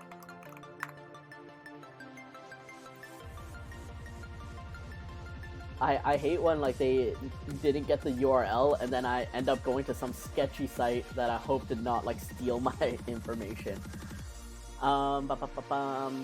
There we go. Trigger fire is what I use for my GIFs. So the poots that you redeem for, you know, saying hi or lurking, or even if you type hi or lurk, that's linked to my trigger fire. So trigger fire, as you could see in my thing over here, my interactive, is another browser source overlay in itself. And yeah, so, like, you know, when you redeem hydrate for me, it plays a GIF. That's because of trigger fire. And that's about it. Like cheers, the booty parade, all that is because of trigger fire. 10 out of 10 tutorial. I love using trigger fire. Yes! It just makes everything more interactive. And I feel like, I don't know, I always get so self-conscious as a streamer, being like an art streamer, like, oh, I'm just here like drawing art. And of course you can vibe with me and stuff. And of course I can talk about my day or chat about something or ask questions. But I'm always so inspired by like my friend, my fellow Twitch streamer, Knievo, who does like really interactive things. And I know I have the ability to also create that without programming AI or something. I just need to get around, like, you know, these things to duct tape ideas together to make it work. OMG, seriously? For the longest time I didn't know what to do with those boxes. Oh! Yeah, I mean, it took me a while. It also took me a while. And sometimes, like, resizing those boxes is a little bit weird. Because it will automatically resize things in the box. But, yeah, it just takes a little bit of experimentation. And trigger fire can be replaced with Leoran board too. Leoran is a bit more complicated, but samesies. You can control OBS and basically program the stuff. StreamerBot is also an option. Ooh, I will look this stuff up. I'll write it down in my notes. Leo. I keep wanting to say like Lion board. Leo Ram board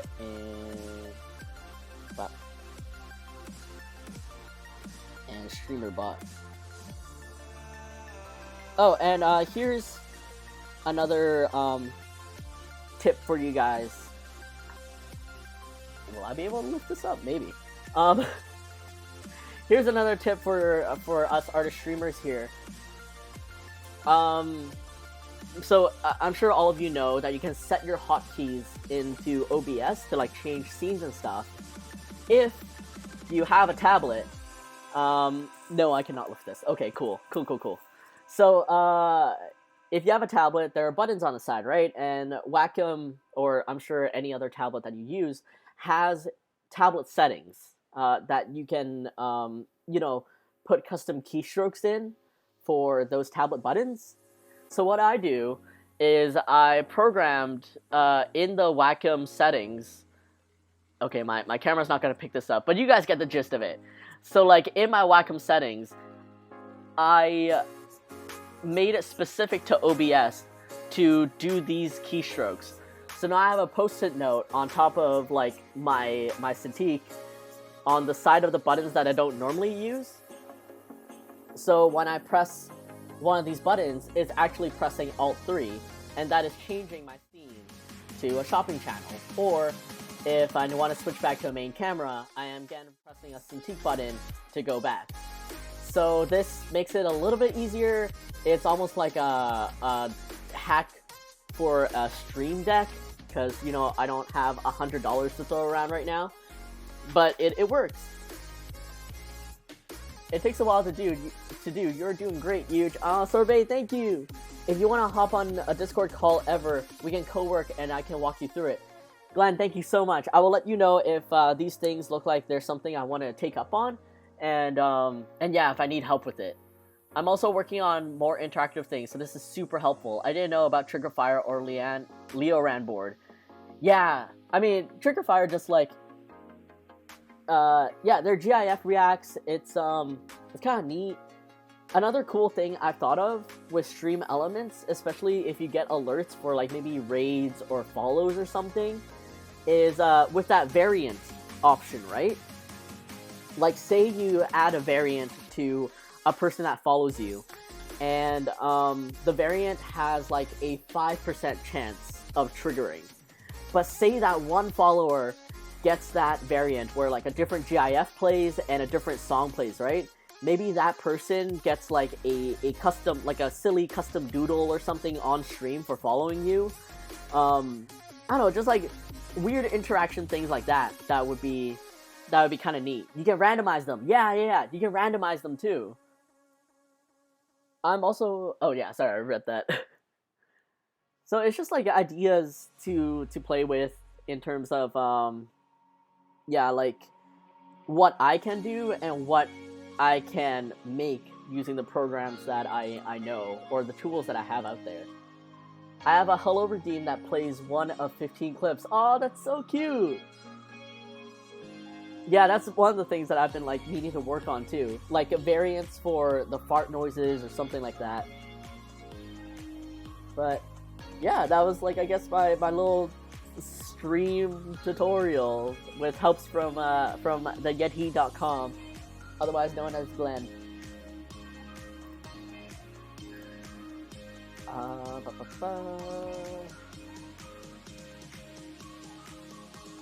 Thanks, Huge. Now, thank you so much for being here, and I hope this helps, if anything, and just have fun with it. Oh, and also for my overlay, it's just a GIF. It's a massive GIF. Because it's a GIF, it's not as like, it's not very heavy in terms of file size. I think it's like 2 megabytes at most. And yeah, I think that's about it. Joshua, thank you so much for celebrating with the Booty Parade. Thank you for sharing your wisdom. Nah, Callie, all good, all good.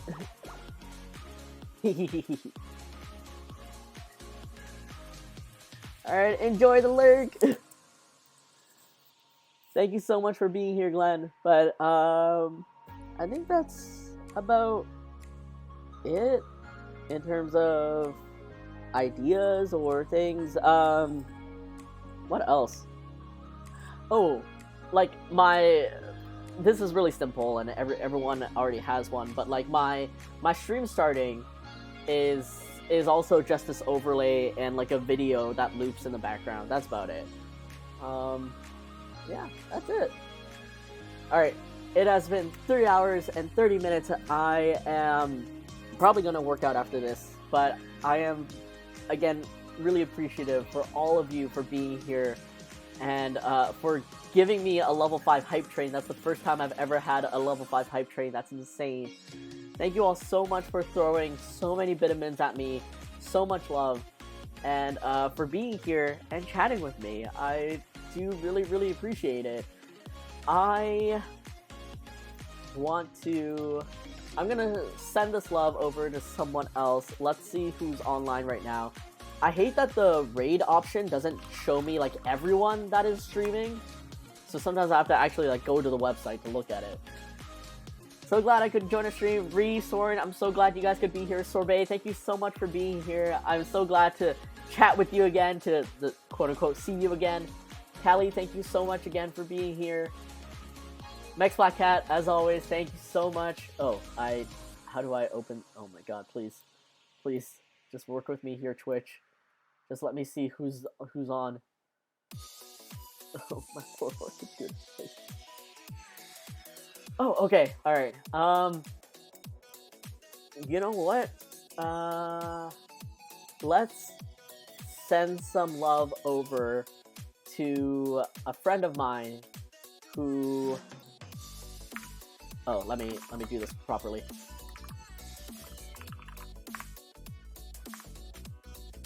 Is that gonna work? Yes. Okay. Thank you, Twitch. Let's send some love over to my friend Molly, otherwise known as Jackface. She is just like, she's the reason I got into conventions. Kind of like, when me and my two best friends first started going to conventions, we were kind of like babies at conventions. We didn't know how to really price our things. We have art, and we're like, oh, here you go, and we're just there.